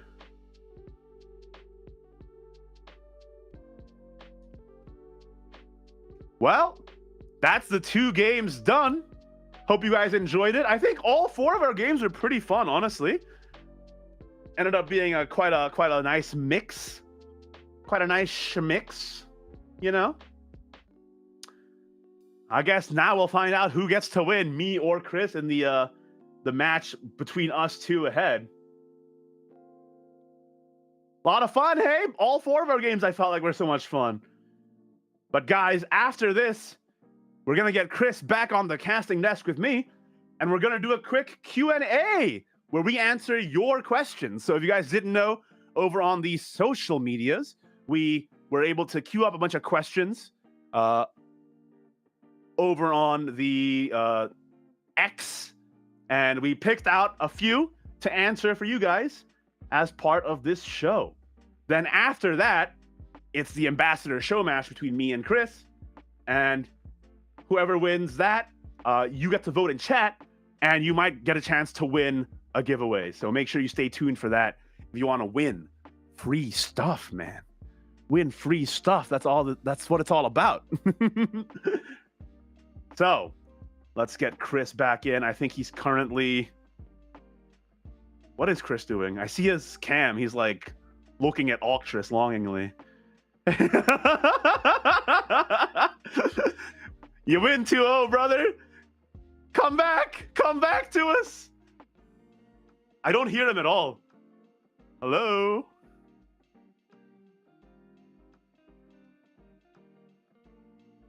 Ah, he's still talking to the Fluffy Panda, talking about the end of that last game. I mean, it was a fun game to watch. I wish I could have seen Fluffy Panda's deck actually, do some work. He just got rushed down in the end. Never even got to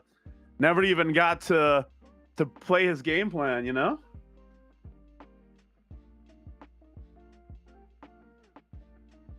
But it would have been cool to see it actually pop off. Fluffy is still explaining his sauce. Yeah, he's got the whiteboard behind him, so this is the plan. This is how it's supposed to be done.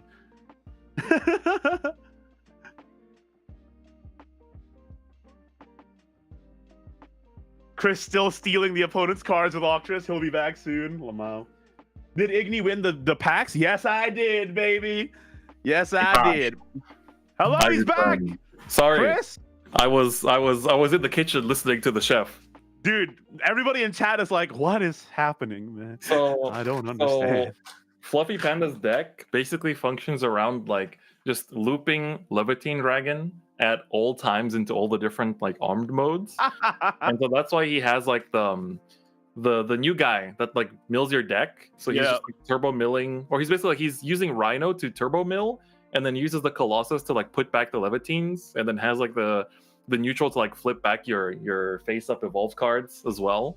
So it's cool. He cooked. I told him that if he wants to, he can share the decklog code in the chat. So for anyone that wants to try the deck out and try to become a chef as well, it's definitely very, very cool. So, but I saw my opening hand and I was like, It's like I opened Octress.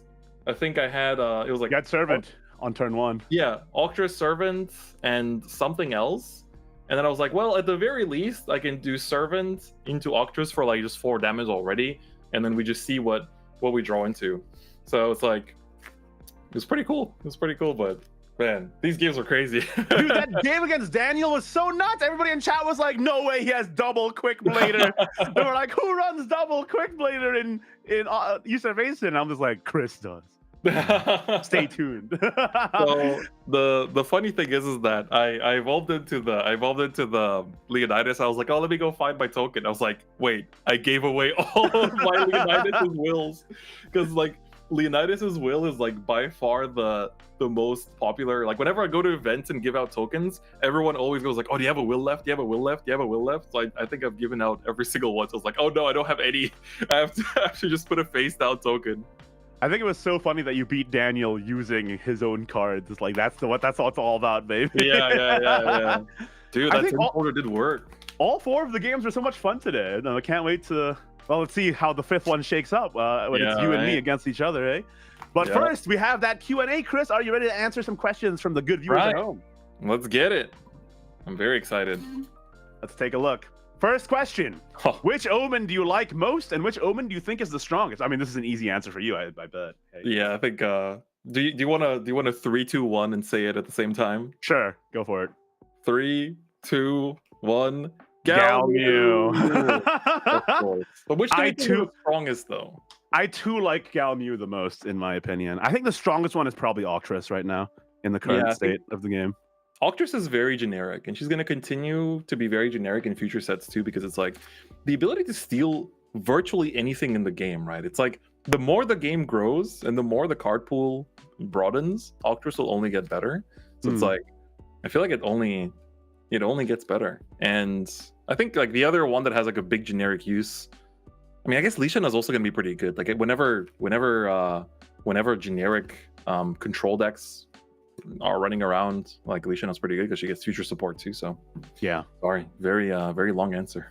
Yeah, no, I mean, I agree. I think Octress and Lashana are probably the best ones, but Galmiu, man, she's so much fun. She is. She's the strongest one in my heart. She's gorgeous. So I mean, Yeah. I was a huge Galmiu fan when she came out in the digital game, and I thought I was a Galmiu fan. Then Chris comes in with his slab Galmiu, with his Galmiu leader, with his Galmiu poster. I'm like, oh my My god, latte art. I'm gonna get a Galmiu cake next. this guy is built different.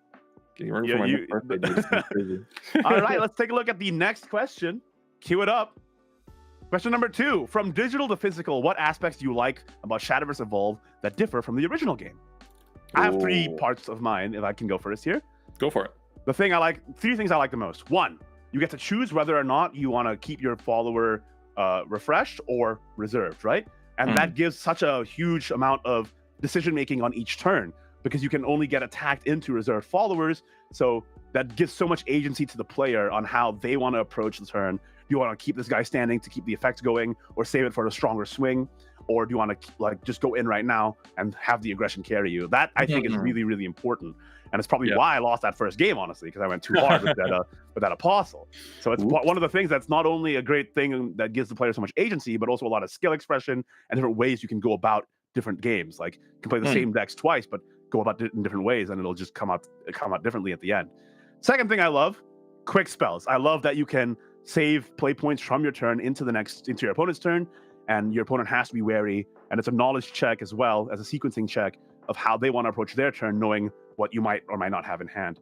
And the last thing I love is that fanfares activate when not played from hand, which gives you so many cool synergies that you can do, pulling stuff from your cemetery, pulling stuff from your EX area, all that kind of stuff. And that makes deck building a lot more fun, in my opinion, as well. So those are the things that I like about the physical game, that the digital game did not have when it first came out.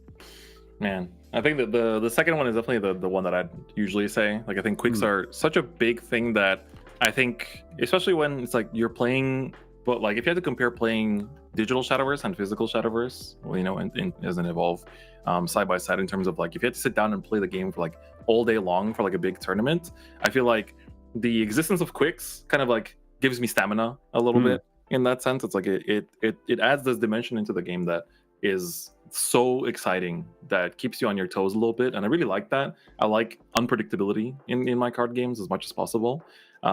So that's also a big part of me as well. I think also the fact that, like, I think a lot of Portalcraft mains, they might feel that, you know, it's like, oh, you know, Portal isn't a class in Shadowverse Evolve. For me, it's kind of the opposite, where I also love Portal, but I always look forward to seeing which classes the Portal cards will end up in. So it's like, it's really cool to think, like, I'm, for example, really looking forward to Magna Zero. And there's like still quite a few Portal cards that haven't come out yet that I'm looking forward to seeing how they're going to get incorporated.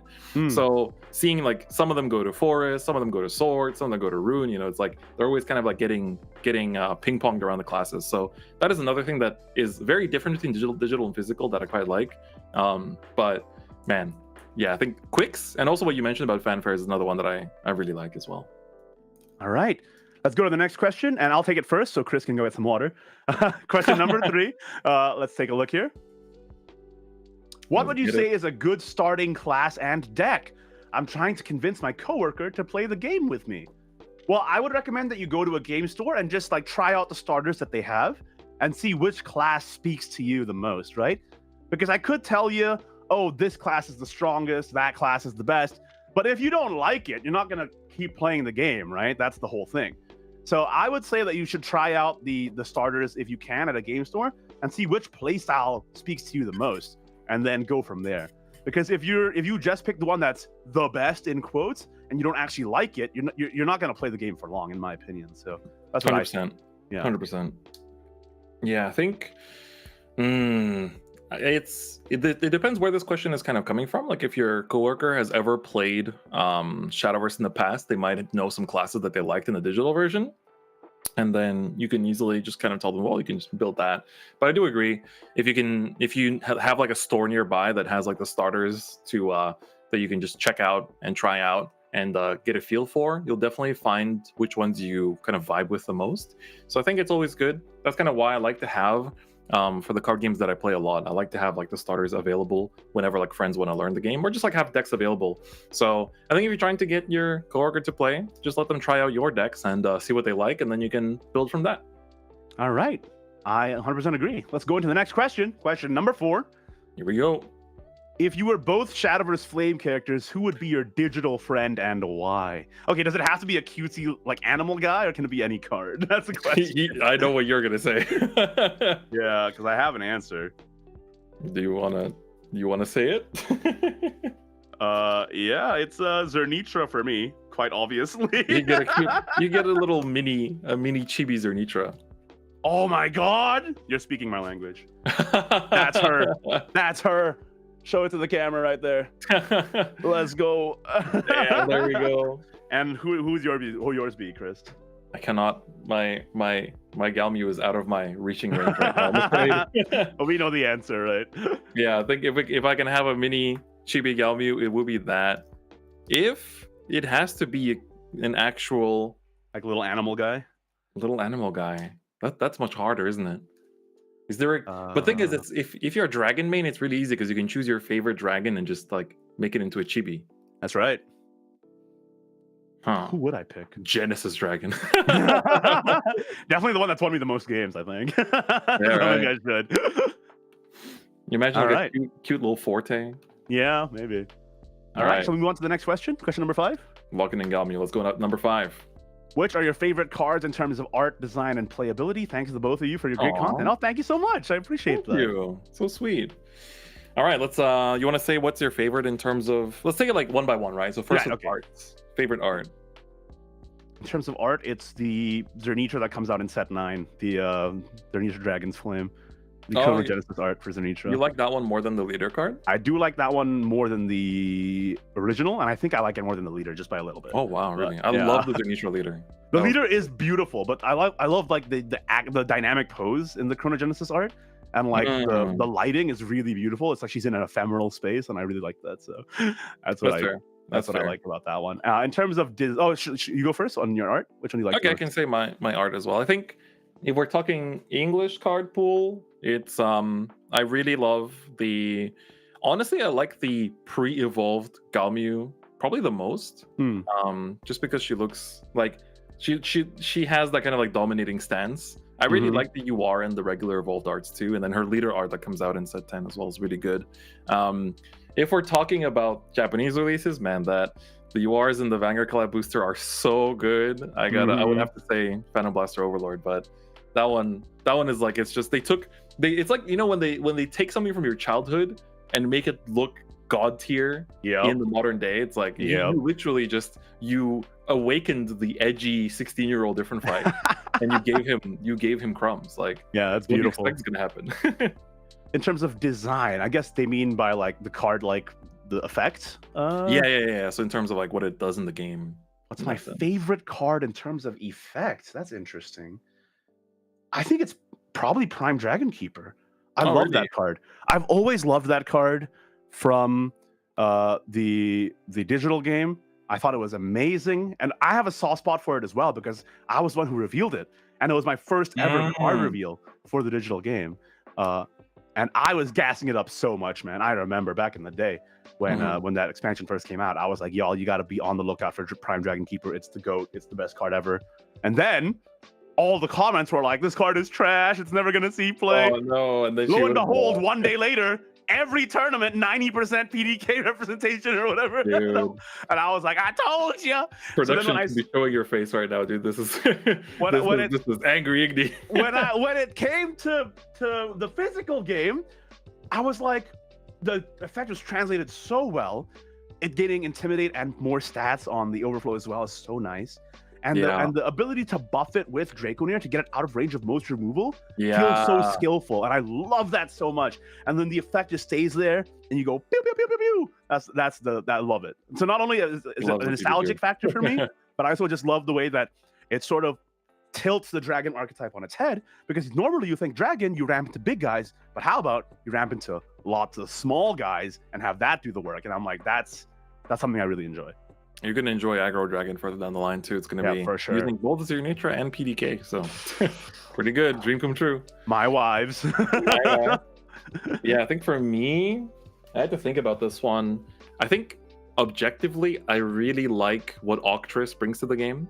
I think it's a dimension that could not exist in regular Shadowverse. Like the idea of stealing your opponent's cards, using their effects, like actually thinking like, oh, what is usable here, right? In that second game when I stole like the Goblin Princess, I was like, oh, I run Bellringer, I can search it out. So, you know, it's like little things like that. It adds such an interesting element to the deck or to the game in general, to the point that in Japan, when Octress came out, when you would go to the Grand Prix, they had little signs next to like on every single table saying, please make sure you didn't permanently steal one of your opponent's cards. Like count your deck at the end, make sure that you didn't accidentally take a card. And then I remember I played Octress in a GP, and in the last round of Swiss, I played against an opponent who used he was also an Octress sword with the exact same sleeves and the exact same over sleeves. Oh, so we literally could not tell which was whose, right? Because otherwise you can like just turn your cemetery upside down, look for the different sleeve, and just give it back to your opponent. But you know, here it's like, well, maybe one of the cards that like we played, maybe and you swapped owners by accident. Forever, yeah. We did check at the end, but you know, we don't know because we have the same sleeves. So I like what she brought to the game in terms of design. So then next playability. What's your favorite playability term called? Like how easy it is to play in a deck, or like I guess you could also see that as like generics. So like, or viability. It's Forte, man. Forte. You literally just you slot it in, and even like when I was playing my second game, you saw me count lethal, and my opponent was immediately like, "Oh, you have Forte in hand, don't you?" And I was like, "Oh, maybe." So like the fact that it's so ubiquitous, the fact that it like can define the entire class in a way, and it's just like so easily slottable into anything. I just love Forte. Such a simple, elegant, but so powerful effect too. Yeah, I think Forte is definitely on my list for that too. I already said Octress, so I can't really double tap on that one. No, you can go for it. But I literally use her for the design question. I can't double tap like that. I think I don't really play Rune that much, but Merlin offers kind of like the same. Oh yeah, Merlin's great.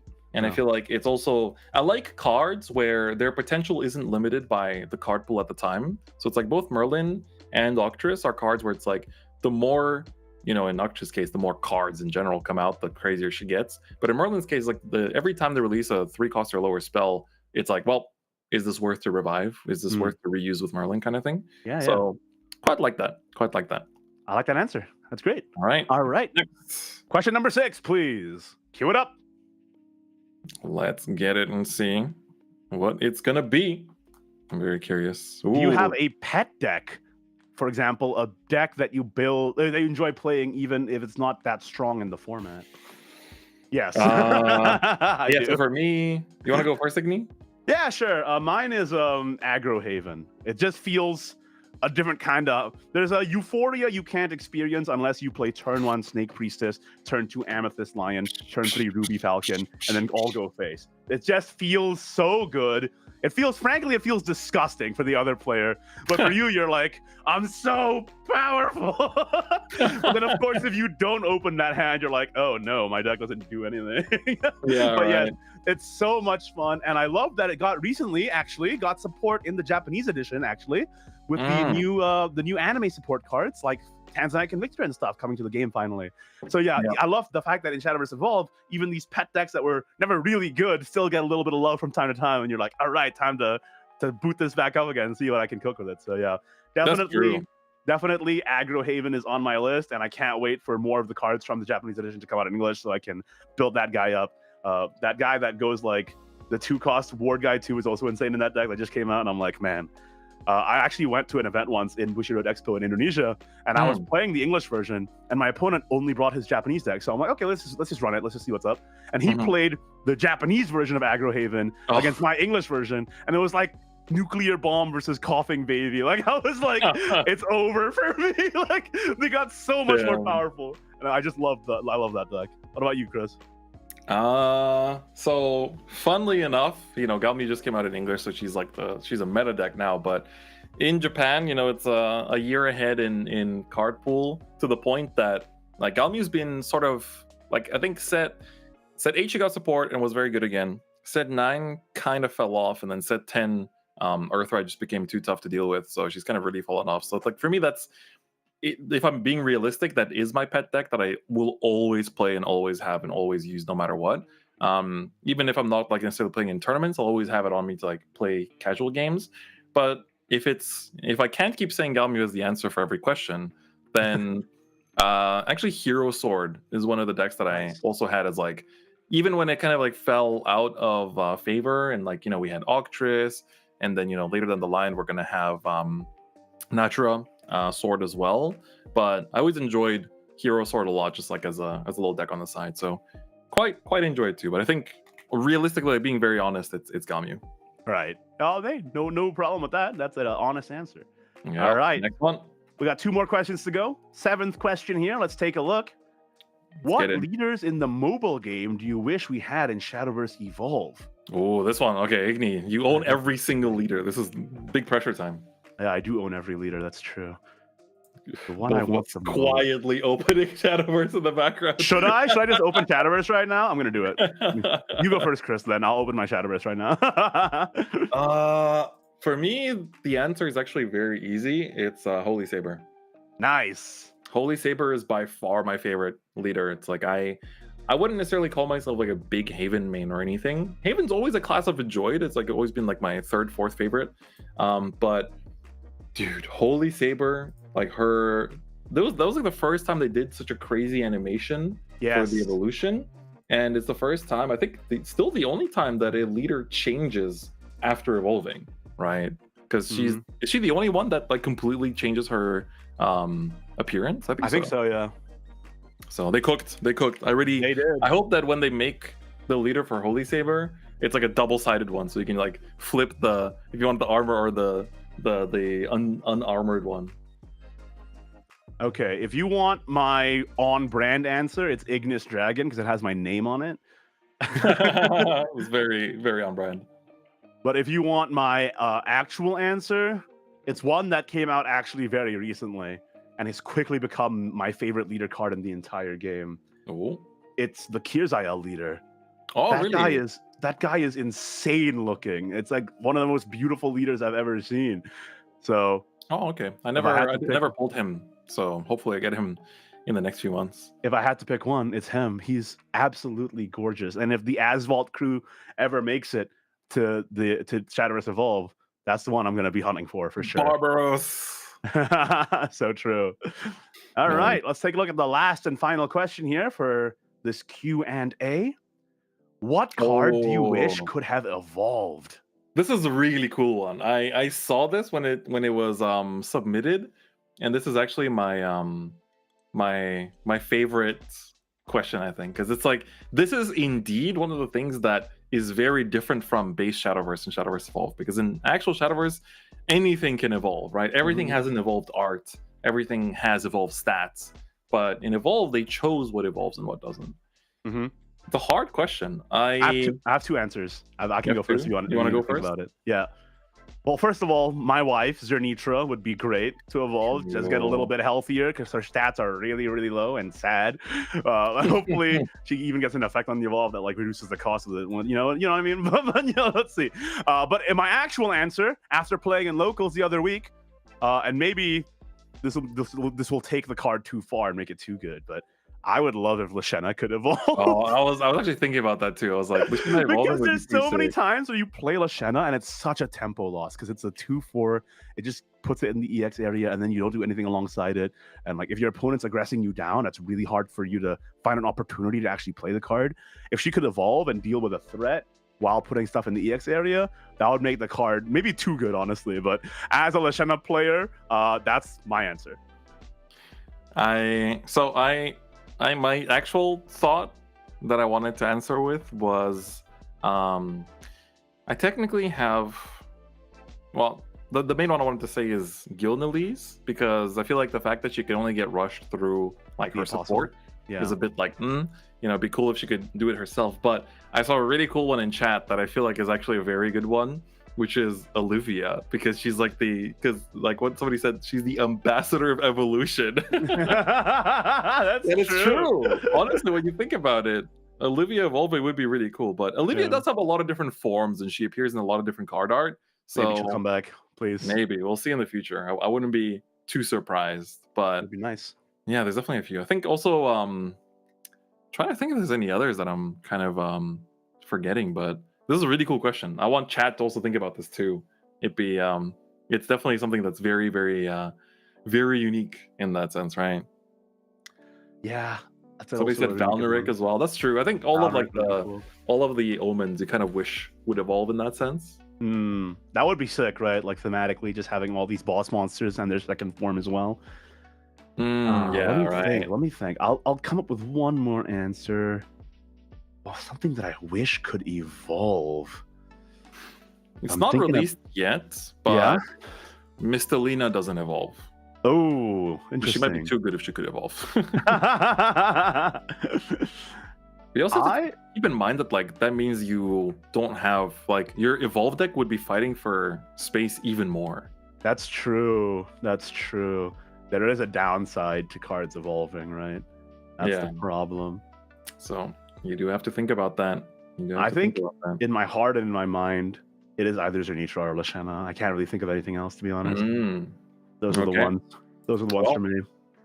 That's our answers for the Q&A. So thank you to everyone that submitted the questions, by the way. Thank you. The ones that we answered or didn't answer. I really appreciate everyone that participated and submitted questions. And of course, you can take a look at the social media and take a look at what other questions were asked. And then, of course, engage with each other, give your own answers too. So definitely very cool questions. And thank you to the staff also that picked them out for us too. Very, very much appreciated.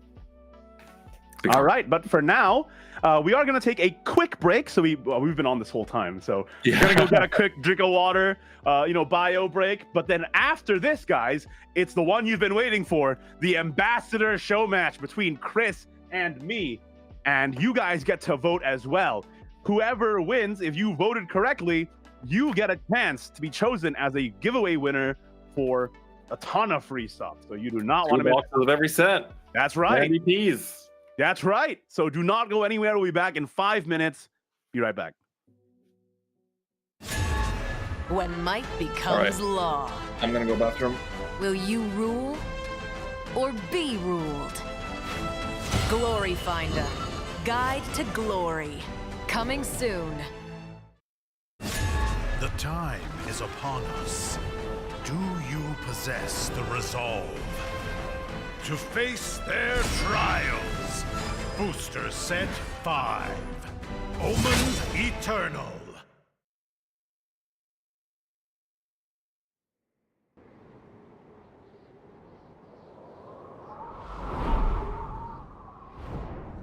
Shadowverse Evolve.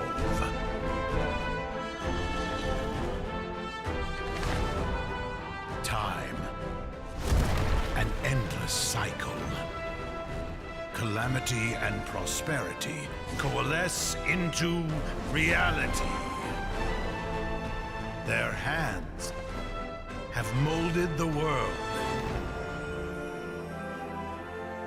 They've witnessed creation, surpassed the supreme dragon, borne the wings of destruction, and traversed through the cosmos. Now, the Omen shall pass judgment.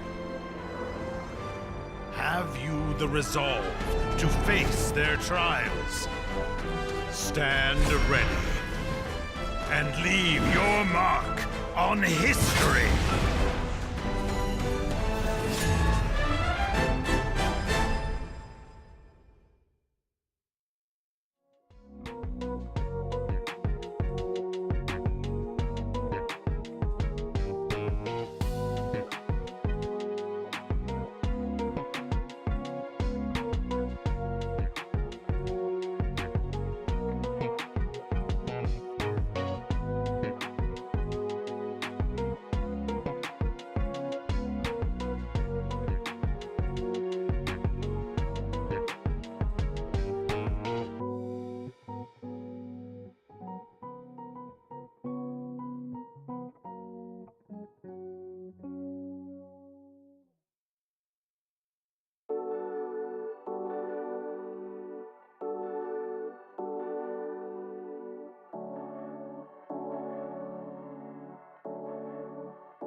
Hello, All right. everybody. Oh, Welcome back. we're both so excited. We just jump right into it. Jumping for joy. Welcome back, everyone. It is us, your English edition ambassadors. That's right. And Ignideus. This For those is of you just tuning in, we've been enjoying a lot of first anniversary festivities. We had some feature matches with you guys, the viewers, and of course, we also had a little pack battle going on. We had a little Q&A going on, all kinds of stuff. But Igni, it's time. It's time. What is the time for? If you guys didn't know, one of the things on the docket for today, it involves both me and Chris and you in the chat because it's an ambassador show match, baby. Uh-oh. Me versus DifferentFight, and you in the chat get to vote who you think is going to win, me or Chris. And if you vote correctly, you might be chosen to win a giveaway where you get, 2 boxes of each card set and signed EPs? That's right. Signed Evolve points by yours truly, myself, and Igni. So it's definitely a pretty crazy opportunity. Like, I think we've been saying this multiple times, but even we would like to win 2 boxes of every set. I don't think anybody wouldn't like to. All right. All right. How you feeling, bro? I'm feeling good. I'm just excited to play a game with my good friend, Christopher. What'd you say? What'd you just call me? I mean Chris. What do you mean? I'm not excited anymore. All right, shall we roll? Sporting lineup now. I've got my. Oh, you can't even see it on the stream too much, because you couldn't hear me doing the thing. But I think people thought these were my EPs, but I was like, no, this is just my little side of supporters to fill up the space. You're just flexing, dog. No, no such thing. All right, let's do it. Shall we roll? Yeah, let's do it. All right. I got a 6. All right. Roll. I have a 3. I will go first. Okay. In that case, I will get my evolve points. I'm going to bring the Japanese ambassadors into the scene because I feel like we haven't, it's not just because of us that the game is celebrating its first anniversary. There's a lot of people involved in hyping up the game. So I got to get the 3 Japanese ambassadors here as well. I hate to break it to you, Chris, but most people are voting for you. Oh. All right. Just know that if I break, you're gonna regret it. Home G Lition leader high. Hi. The heck is this Chris's chat? What are you all doing here? All right. Shall we get into it? All right. So, I will keep. Oh, you already drew 4? All right, let me check my hand. I will mulligan this. Let me just think about the order. We'll do it in this order. Okay. All right. Sorry, let me move my mic a little bit further away so I don't knock it when I draw my cards. Take your time. You can still hear me fine, right? Yep. All right. I've redrawn my 4. All right. Let's get into it. 3, 2, 1. Shadowverse Showdown. All right. I start my turn. I don't draw because I'm going first, and I pass. Your turn. All right. I will start. Oh, you turned the volume on. Okay, I see. Oh, babe, I turned the volume on. Man. Man, he's emote spamming. What is this? All right, chat. Looks like the Q&A for giveaway entries has now started in chat. So that's right. In case you already wrote your vote, write it again. I think, just in case. Just go ahead and type in either DifferentFight or Ignideus, please, in the chat, and you might have a chance to win a bunch of boxes, and who doesn't want that, right? So that's right. Go for it. For 1 play point, I will play Servant of Usurpation. Mill the top card of your deck, please. It is. Oh. Ooh, okay. Not bad. Okay. Servant's effect, +1 attack, and I'll pass. My turn. See, that's not a good start for me, Chris. How do you always have it? I play Dragon Summoner, and I had to mulligan for it. Dragon Summoner, and that's all? Yep. All right. Well, it's not much I can do. I'm on 2 play points. What do you expect? I mean, that's true. True. For 2, I'll play Fina. Oh, no. I'll use the first effect to look at top 5. So 5 cards. And check for a 1 cost, and I don't find it, unfortunately. Nice. Let's Uh, go. put it in this order. All right. That's fine. Still got a 3-2. Sorry, let me readjust the focus on here. There we go. We can look at Fina. She's very pretty. And let's see, you got a 1-3 there. Most likely gonna evolve, which kind of works out. Yeah, that's okay. We're gonna swing for 2. Okay. I take 2. All right, and pass. My turn. Draw a card. Ooh. I will evolve. Okay, he's evolving. 1 play point. Shinka. Look at top 3. Put a dragon follower in my hand and the rest at the bottom. Mm-hmm. 1, 2, 3. What you got? Okay. This at the bottom in this order. We know he's got the Gamu. And say 2, 4. I guess I trade your servant, please. Okay, 2 back.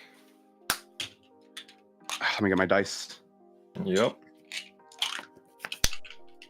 Oh, that made a really gnarly sound when I took it out of the case for some reason. It really disturbed me. Okay, there you go. All right. Anything else? And I have 2 play points left. I am my turn. Okay. 試練を与えます For 3, I will draw. Interesting. With Fina, it's over. No, he's gonna come back. Don't worry. He's got this. No stress, no stress. No stress. Let's test the waters. Fina 3 to face. You are testing the waters, aren't you? You're testing my patience. I got 2 play points. I don't know what's in I'll there. kill it. I'll kill it. Okay. All right. Understandable. I don't want to take 3 to the dome, man. You're what, on 4 next turn? That's right. I didn't ramp, so. Yeah. Oh, sorry. Let me move the app a little bit so the chat can see. There you go. For 3, I'll play Floral Fencer. And then, Uh-oh. let's see. I will use the Nabe evolution point. One, and evolve Floral Fencer. And on evolve, she's going to give me some tokens. That is unfortunately a lot of guys. It's a token community. Now, can I ignore your summoner? Is the question I'm asking myself. I feel like I could, but at the same time, you have quite a bit of removal, and once you ramp, Floral's gonna get taken out. I think I'll just trade. Okay. So you take 2 back. Yep. Let me get my dice here. R.I.P. girl. Oh, whoops. I almost broke my entire phone stand. Whoops. Uh-oh. My turn? Yep. Doro. Ooh, interesting. So your girl is a 4-2. You got 4-2-2-2-1-1. 4-2-2-2-1-1. Okay. Damn, Chad is very confident in me winning. Let me check my evolve deck. You're a strong player. No, bro. I'm scrub. Just lucky. Just lucky. You're good. What are you talking about? I can't ignore your board, can I? That's ridiculous. Sure you can. That's 7 to face. Seven's not 18. You're making some good points. You do be kind of right, though. All right, I'll spend 3 to play Mr. Man, Draconeer. Mr. Man! I get the He's token, the guy. and I will evolve it for 1, of course. Mm-hmm. What are you targeting? Floral Fencer? Or do you want to take the Steel Knight? I think maybe I can leave this guy up and just like leave your weenies up. That's my Yeah, question. that's also an option. Because I don't have another arm follower on the field anyway, so I can only deal 2 Yeah, it's damage. only to doing it, 2. You know? So I evolve it for 1, and I kill your floral, please. Yeah, that's why I traded the Floral too, because I was like, if you do set up something, then it's like I will leave the Draconic up, actually. I won't use it yet, and then I'll pass. Okay. 4 play points. Draw a card. I see. I see. I have a few options, but I'm trying to see what's better here.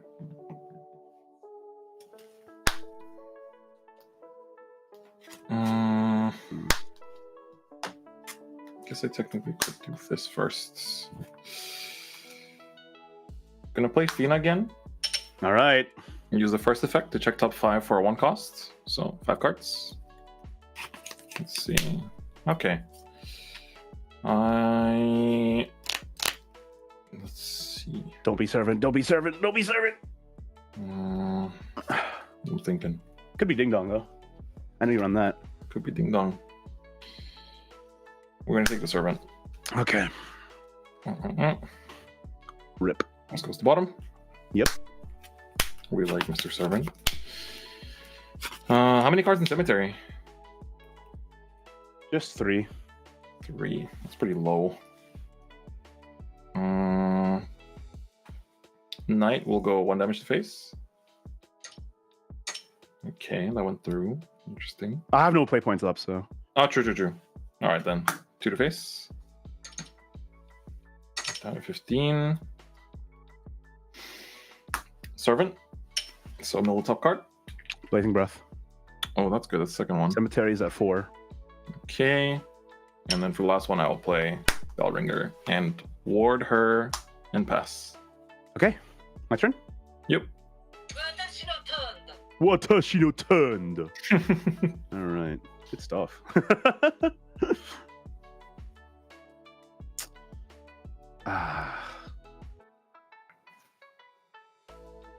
You have a lot of guys. I got some dudes. Mildly annoying, actually, it turns out. Mildly. On a scale of mid to extreme, how annoying. It's pretty bad.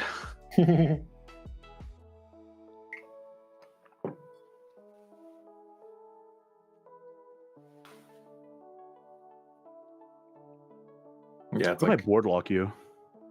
you could. 1, 2, 3, 4, 5, 6, 7, 8 damage to face. Yeah, currently doing 8.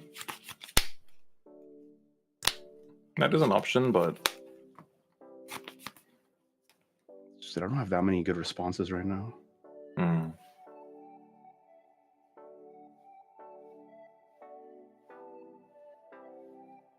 because of your ward, it's not like I can actually clear that much anyway. Yeah. But I think if you guys want to make your predictions, it has to be through the Q&A at the top of the chat. Don't miss your chance. We don't know when it closes, so do it before it does. That's right. Don't miss your chance, guys.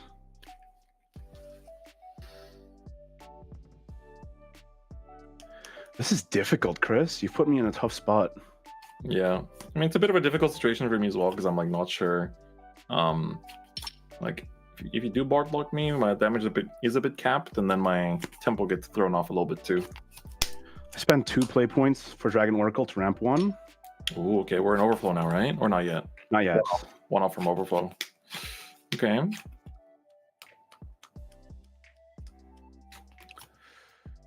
Well, yeah, for me.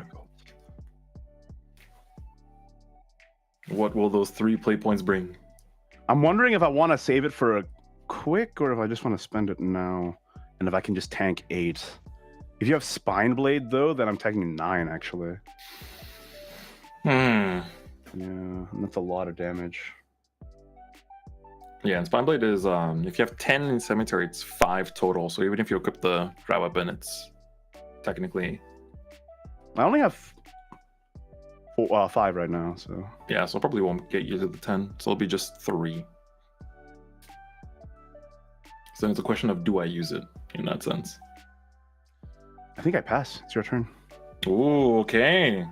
The big board lock from Mr. Shadowverse himself. Okay. Draw for turn. Thinking phase.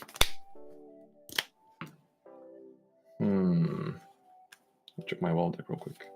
It's times like this where I wish I had total domination. Oh yeah.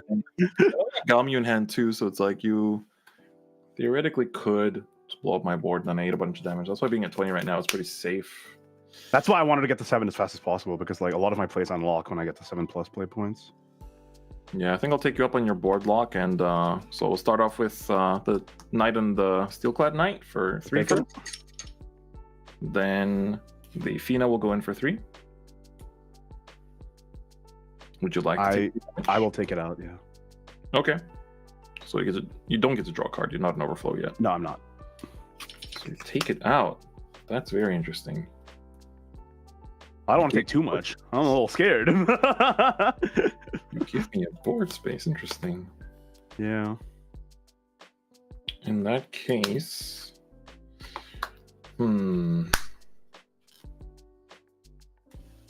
play Gemstaff.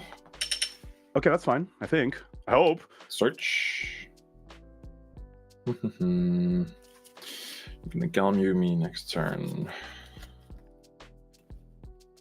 Most likely. Well, I mean, I don't know, man. I'm kind of in a tough position right now. I'll grab Leonidas. Okay. All right.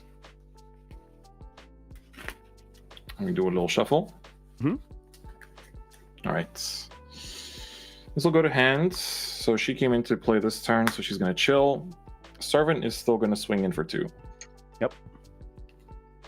So you're down to 10 now. Interesting. And I'll just ward up the bell ringer and pass. My turn. This is awkward a little bit. Pretty good stuff. I have a card draw from the bell ringer as well, which is always nice. Yeah. Good low bonus. Having difficulties not dying here.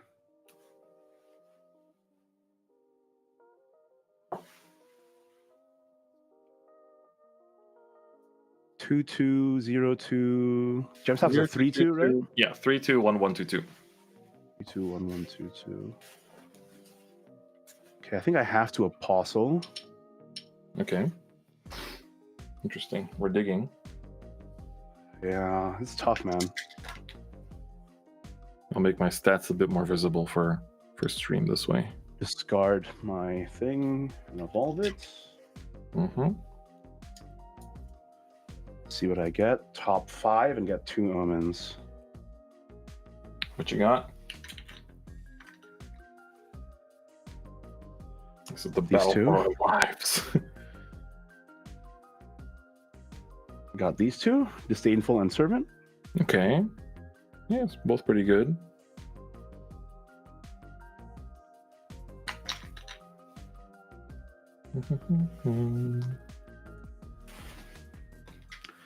Yeah, you did not make this easy for me. There you go. All At least right. I've made seeing the stats a bit easier. Yeah, that's true. That's true.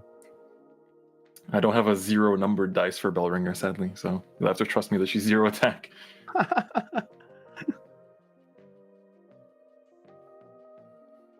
think I need to see what's in the box first. No. I'll play the Servant of Disdain, and because I'm in Overflow, it deals 1 to itself and 1 to another follower, and I ping your knight, please. Okay. Goodbye, Knight. I taught him that. I raised this guy. I draw a card. Man. What if I Oh, just man. inject all of my Galmu knowledge and then you go on a crazy tournament run? Ah. What if we make a YouTube movie out of that? That would be amazing. Oh, I'm tired, Chris. You've done this to me. What do you mean you're tired, bro? The viewers, they're betting on you to win. You're too good. Their booster boxes and evolve points are on the line. No pressure, by the way. Screw you, man. I played Disdainful Rending for 1. Okay. So that's all my play points. And then get this guy down to 1. I'll actually go for the draw. Okay. And I'll deal 3 to your Gemstaff, please. Okay. Goodbye to Gemstaff. So now all that's left on my board is the Bellringer warding up my And I do draw a Servant. card. and Steelclad. I'll run the Apostle into the Bellringer because it doesn't have Storm now because I didn't kill it. I didn't damage it. So I'll just use this to take your Bellringer. So I'll draw a card from her last words. I'm at 5 cards now. And I'll take out your Servant as well. I'm in Okay. defense mode now, unfortunately. All right. So Okay. 2 damage to the Dragoneer. Yep. That's all my play points, so I pass. Hopefully I don't die this Ooh. turn somehow. 2 left. All right. 試練を与えます I'll take my turn with 6 play points. Draw for turn.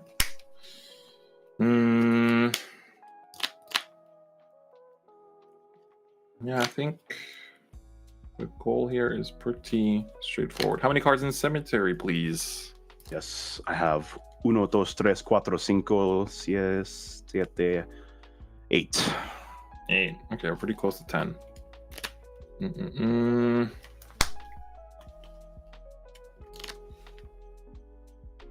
How much defense does the Dragoneer have? 2. 2. Okay. Sorry, I need to... Dragoneer's back, I 2. guess. 2. No. Okay.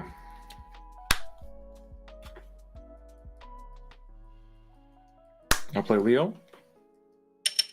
And once again, I have to say this again, but I've given away my Ignideus' will, so you're gonna have to deal with just anything being a little token.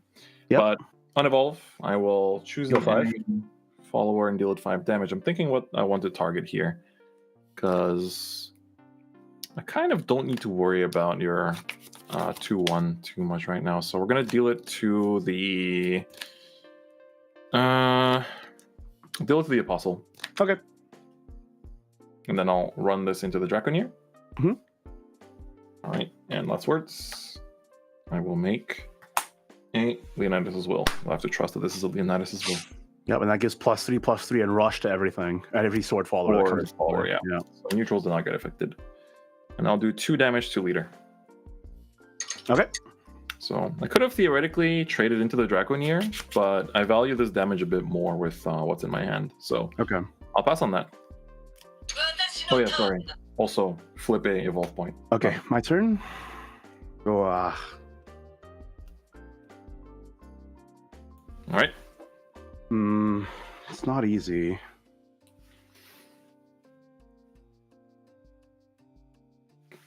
Man, it's always nice using the Japanese evolve points because they have 3 ambassadors, so it kind of works out. I wish we had a 3rd English ambassador, and that way we'd have 1 of each as well. Yeah, right.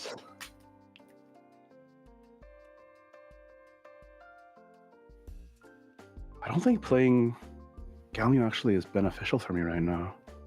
Oh, do you not have enough enablers to like make it? Because you're only like this can be taken up by virtually anything, right? And then Yeah, and then I don't have another pinger. if you for have it. enough gas, yeah, if you have enough gas, I think I would chuck as much of it into Galmi here to like try to chip away my defense, and then you basically get to just, you know, you want to like your goal with Galmu is to put me to a defense total where I have to worry about a lethal like angle. So whether it's like Genesis Forte, No, or but it's because you or- left the servant up that I don't have another pinger for this. well, you can run him into the Steelclad. But then I don't have another because I only have Rending and Grave. But then you get him in. I can get the servant back, yeah, but then Yeah, and then you get to draw more cards to find more enablers, right? We my only need enabler for turn Galmu on 2. to make the evolve 0 is Rending though in hand. So, Oh, so you mean you don't? Yeah, then you don't have the so if target. I trade this, I don't have a target for Rending. So that's the problem. That is true. That is true. Oh, that is a bit awkward. Ah, it's tough.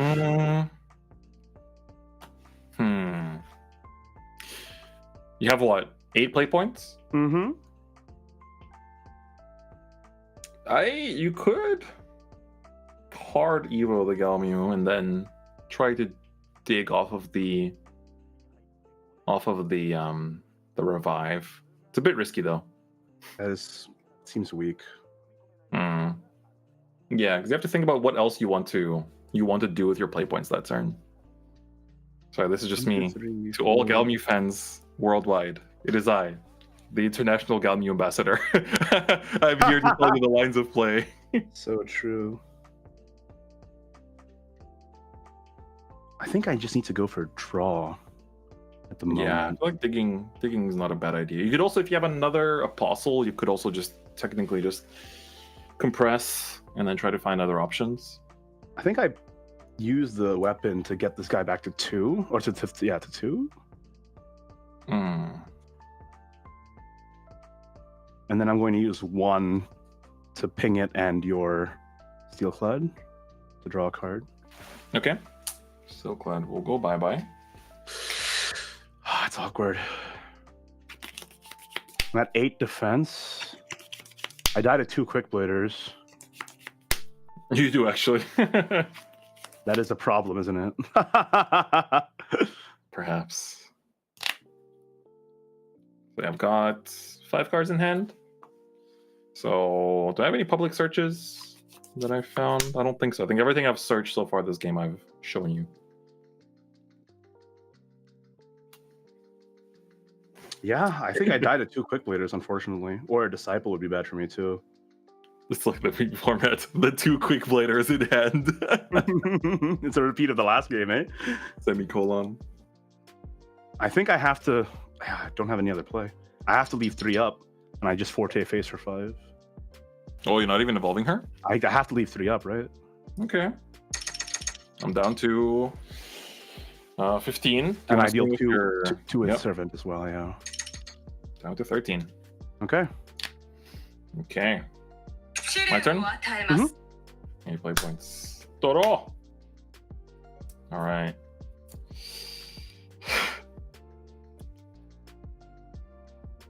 This is so funny. I can't You have believe it? It's just funny. That's all I'm gonna say. Cards in Cemetery? It's 1, 2, 3, 4, 5, 6, 7, 8, 9, 10, 11. 10 or more. That's all I need to know. Ooh. How extra do I want to be? Let me think about this. You don't have any Fortes in Cemetery, right? No. Okay. That's funny as hell, though, if you do that. So, I have... but no, I should play this smart. For 3, I'm going to play Disciple of Usurpation. Uh-huh. So first things first, he's going to gain +3/+3 from the Ignideus' Will. Yep. And then on attack with Strike, you mill the top card of your deck. So let me see that first. Draconeer. Draconeer. And because you have 10 or more, we're going to get another +2. It's going to be 8 damage to Leader. And already it's lethal. 5 defense. Yep. I will Do you play have an Serpent answer? Wrath on it. All right. That's 5 And damage, draw- right? Draw a card, yep. Okay. So you draw a card. And now we have no play points? Yeah, I think it's over. You have no Pack play Watch. Pack watch. Oh man. Well, so what's funny is that before this turn started, I didn't have 2 Quick Players in hand, but it's almost as if chat willed it into existence. No way, bro. Stop trolling, bro. I swear to God, chat willed this into existence. I had 1 Quick Player to the Disciple. I was like, oh man, if the Disciple gets taken out, it's kind of sad. But chat, you did it. Your energy in my Stop deck answered your energy. trolling, bro. Quick Blader for 8. Yeah, GG. Well done. Well played. GG's. Oh man, so awkward. I hate that PDK doesn't actually do anything to face if you have no board. That's one thing. Yeah, that is a big difference, right? Yeah. So this was my hand. I did have the option of like killing your Forte and then stealing her and ramming her into your face, but I was like, she gets got by quick. That's not worth it. That's funny. I think Well- the biggest problem for me is that I never got a total domination in this matchup. Yeah, not having total domination is pretty rough. against Sword. At the bottom. This one was in the. Oh, that was pretty close to the bottom too. That's rough. Yeah, you need a shuffle at some point, and the problem is that Dragon doesn't actually have access to like Yeah, generic right. shuffles. It's all like bot deck, bot deck, bot deck. Would have been nice if I had this, hey. But hey, What's you got me. good is that me good. it's at 6. You will finally get access to shuffle. Filene will actually shuffle the deck. Ha! It's good. Alright. Well, GG. GG's and congrats to whoever voted different fight. I guess I'm glad I didn't Wow. disappoint. Wow. I take the souls of the chatters very seriously. All right, guys, if you voted for a different fight in the chat, you have a chance to win. Looks like we already got a winner. Adam ATA 64 has just won 2 packs, or no, 2 boxes of each The set. downgrade. 2 boxes of each set. Congratulations Oh my God. to Adam. Man, that was hype. That was very, very Woo. hype. What did you think of the match? That was How did you tough think of for all, me, all man. 3 of your games, dude? Hmm? What did you think of all 3 of your games today? I think the first game was user error, just because I don't have that much experience with Galmu. The Mm. second game I locked in, and that was okay. But this game was so tough because I feel like I maybe should have mulliganed more aggressively for the total domination in this matchup. Is something that I'm learning. Yeah. Yeah. If you see your opponents using sword, you definitely want to consider that because it's like you do get a lot of information just out of your opponent's leader. So, and Galmi's nice because she can technically be pretty flexible in how you approach the game plan, but Oh, you there just you have go. to you have to really think about how you're gonna chip away at the life. So, I can make a whole 2-hour lecture about Galmu. So, there's Taking enough notes. interest. Taking notes. Yeah. But that was really fun. I hope that It was fun. Everyone enjoyed watching as well. I don't think I did anything too incorrect. There was that option of hard evolving the Galmu, but that still wouldn't have been that good. on that Yeah, plan. If I it's, traded the. No, I think it was over either way, pretty much. Yeah. So, That's well, I'll just learn to mulligan a bit more aggressively next time. It's good. I will inject all of my Galmu knowledge into you, and then you're gonna go. What am I like, the protege? I'm Gohan here, Yeah, that's right. and you're Piccolo.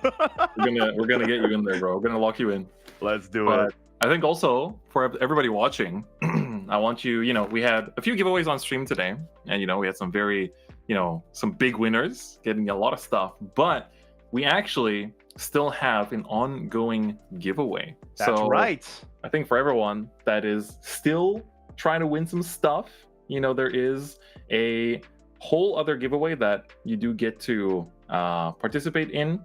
Mhm. So I want to You just wanna go remind to- everyone. Yep, you go to either X or Instagram or like them on Facebook, and you post a photo of your favorite card and share your best memories with it using the hashtag Evolve First Year. That's EVOLVE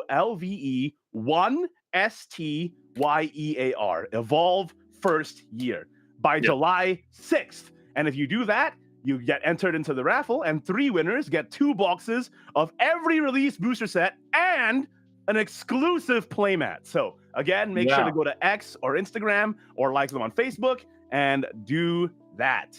So you see these playmats that we have with it has our names on them, but you'll get basically the same playmat, just that it will be empty over here. So these are very rare. I don't think these exist in any other capacity. So it's only the giveaway winners that get them, and I guess us with our names on them. True. So, You get to join. You pretend to be an ambassador. Yeah. You do get to do that. You do get to do that. So guys, again, that's X and Instagram and Facebook. Post a photo of your favorite card. Share your best memories with it with the hashtag Evolve First Year. That's 3 winners out of all the responses. So make sure to do that. Next, guys, just a reminder for everybody out there. Glory Finder Trials is happening. So ahead of the release of Glory Finder Guide to Glory, and if you're not aware, Glory Finder is the multiplayer format releasing just in English for Shadowverse Evolved, where it's up to 4 players. That's right. You can go ahead and sign up to Glory Finder Trials at your local store, where you bring your own singleton deck, 50 cards and 20 cards in the Evolve deck, and a Glory card before the release of Guide to Glory to just get yourself inoculated into the format and like understand how it works. And you can win some promos from that as well. So make sure to do that at your local store. Get that Genesis of Legend. And it's also the period that the events are going to be going on for are until July 18th. So you basically still have 2 weeks and a bit to join them. So make sure to check if you have any in your local area nearby, and you can join it and get an exclusive promo, which is very nice. Right. Speaking of Glory Finder, there is something special coming up on this channel as well, right, Igni? That's right. If you stay tuned to the Shadowverse Evolve English Edition channel, which is the channel you're on right now. Make sure you subscribe if you haven't already. Make sure you subscribe and hit the bell, because there's a lot of great content with me, with Chris, and also with the Japanese ambassadors as well, and maybe a few surprises along the way. But coming up very soon, we actually have a Glory Finder show match on this very YouTube channel. 4 strong players all here playing Glory Finder for y'all, and you get to take a look at how the decks are played and what goes on in the actual Glory Finder Guide to Glory, what you get in each of the decks. So make sure to stay tuned on this very YouTube channel. But guys, other than that, I believe that is it for this stream. I hope you all had a great time. I know I did. I learned a lot about Galmu from the Mr. Galmuology himself, PhD. Is that what you're doing the PhD for? Yeah, dude. You just don't know how to play Galmu. But I had a lot of great fun, Chris. What were your thoughts on the event today? It was great. I think it was really, really fun, and I hope we get to do more of these as well. I mean, we have a few streams technically, coming up here. We're gonna have some very fun things planned in the future, and I want you guys to stay subscribed to this channel, because as Igni said, there's a lot of really cool content that you can tune in for. And I mean, in general, it's been, again, we said this at the very beginning, but it's kind of crazy that it's already been a year of Shadowverse Evolve in English. And I'm really glad that, we've already had so many cool experiences, right? Like, I think both of us had very different ones. For me, like, living in Japan, right after we got announced, it was kind of crazy how warmly welcomed I was. And a lot of people were also excited to meet you at these events too. Like, before we even got our EP cards done, I was just like giving out English tokens, and everybody was like really happy about it. And just being able to, make a lot of this kind of content, and especially now, my audience is very, very excited about a, particular collab that just came out here in Japan for the future as well. And I hope that we'll be able to bring some good news in the future regarding that. But it's a very exciting time. Evolve is a super fun game, one that I really feel like, especially now for those of you in English, you are basically experiencing one of the best competitive formats of any card game I've played in my like 13 plus years of playing card games. Like, it's honestly like set 5, 6, Idolmaster, especially that block is one of my favorite competitive blocks in this game.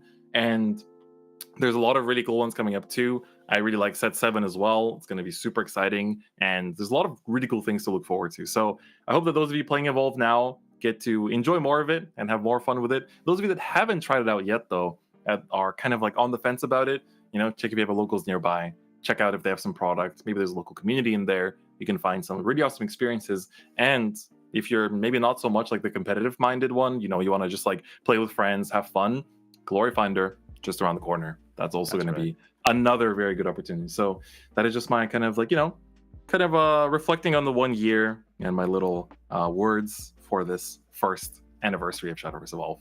What about you, Igni? Yeah, I mean, well said, man. And like if you're also trying to get your friends into the game, Glory Finder is the perfect opportunity to do that. It's just like, hey, just rock up. We got 4 pre-built decks. Just rock it and get into it. And you even let them have a little bit of fun because they get to choose their Glory card, right? So they get to make their first decision that way too. So that's always fun. For me, this first year, like you said, has been really crazy for me. Shadowverse Evolve has been in my introduction to the physical TCG world as somebody who played the digital card game for 7 years up to that point. And I was like, okay, I've been playing digital card games for so long. Let's actually try the physical scene where it all came from. And I just got to say the community has been super welcoming, super heartwarming, especially in my local scene. Everybody is so hyped that I got the ambassador gig. Whenever I show up to the locals, they're like, hey, there he is. Let's play. Yeah. So it's always been so much fun. And I'm glad I was there to witness the crowning of the first ever world champion for Shadowverse Evolve 2. That was a very special moment for me. And I just want to say happy birthday, Shadowverse Evolve. And hopefully I'll be here for many, many more of your birthdays to come, because The game is absolutely fire. I feel like I'm always learning something when I play it. I feel like there's so many different decks that you can experiment with and have fun with. Playing some memes where I'm just like summoning Neptune Megalorca Storm to have PDK talk on that. Playing the serious decks as well is also fun to like test my skill, and when I'm not just trying to take it casual. So many aspects of the digital game amplified because you get to meet people in real life and be part of that community. Especially as ambassadors, we got to be there from the ground floor, from basically when the game started, and be part of nurturing it into something bigger as it goes on. Is really, really special to me. So I really enjoyed just this experience this entire time, and hope you guys have a great year with Shadowverse Evolve, and hopefully we'll be here for many years to come as well. Join us as the game gets bigger and bigger and better. Yep. Every year. We'll be there every step along the way for sure. Let's get some Feels birthday mans in chat. Get some the party hat emotes. Let's get some party hat emotes in chat for the first anniversary. Once again, it's a huge milestone so far, and I'm sure we're gonna have many, many more. So we'll see you back here for the year 2 anniversary stream as well. Absolutely. I'm looking forward to it already. But absolutely, guys. Thank you once again to everyone that tuned in. And Igni, any closing thoughts before we send it off? I'm just really glad everybody seems to enjoy this stream. I'm glad it's an atmosphere. We're getting all the party hats in the chat right now. Thank you all for tuning in. And we'll see you next time. Remember, tune into this very channel for the Glory Finder show match coming up soon. And if you want more content to watch, you didn't get enough of your Shadowverse Evolve fix, well, me and Chris just had an open 8 match on this channel as well. So you can go check that out too in this YouTube channel. But as for now, also watch youtube.com/Ignideus. Also watch youtube.com/DifferentFight for sure. All right, guys, thanks so much. We love you, and we'll see you next time. Bye-bye. Take care.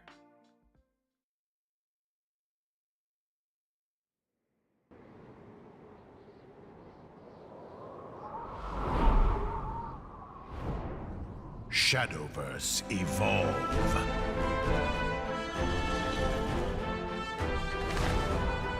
Time. An endless cycle. Calamity and prosperity coalesce into reality. Their hands have molded the world.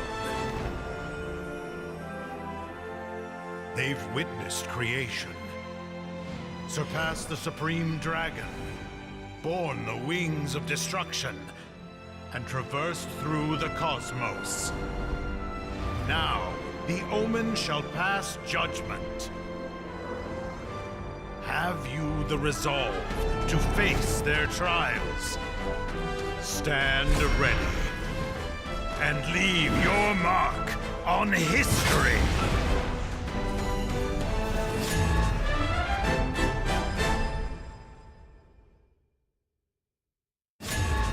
When might becomes law. Will you rule or be ruled? Glory Finder, Guide to Glory, coming soon. The time is upon us.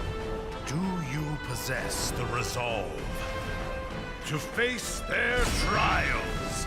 Booster set 5. Omens Eternal.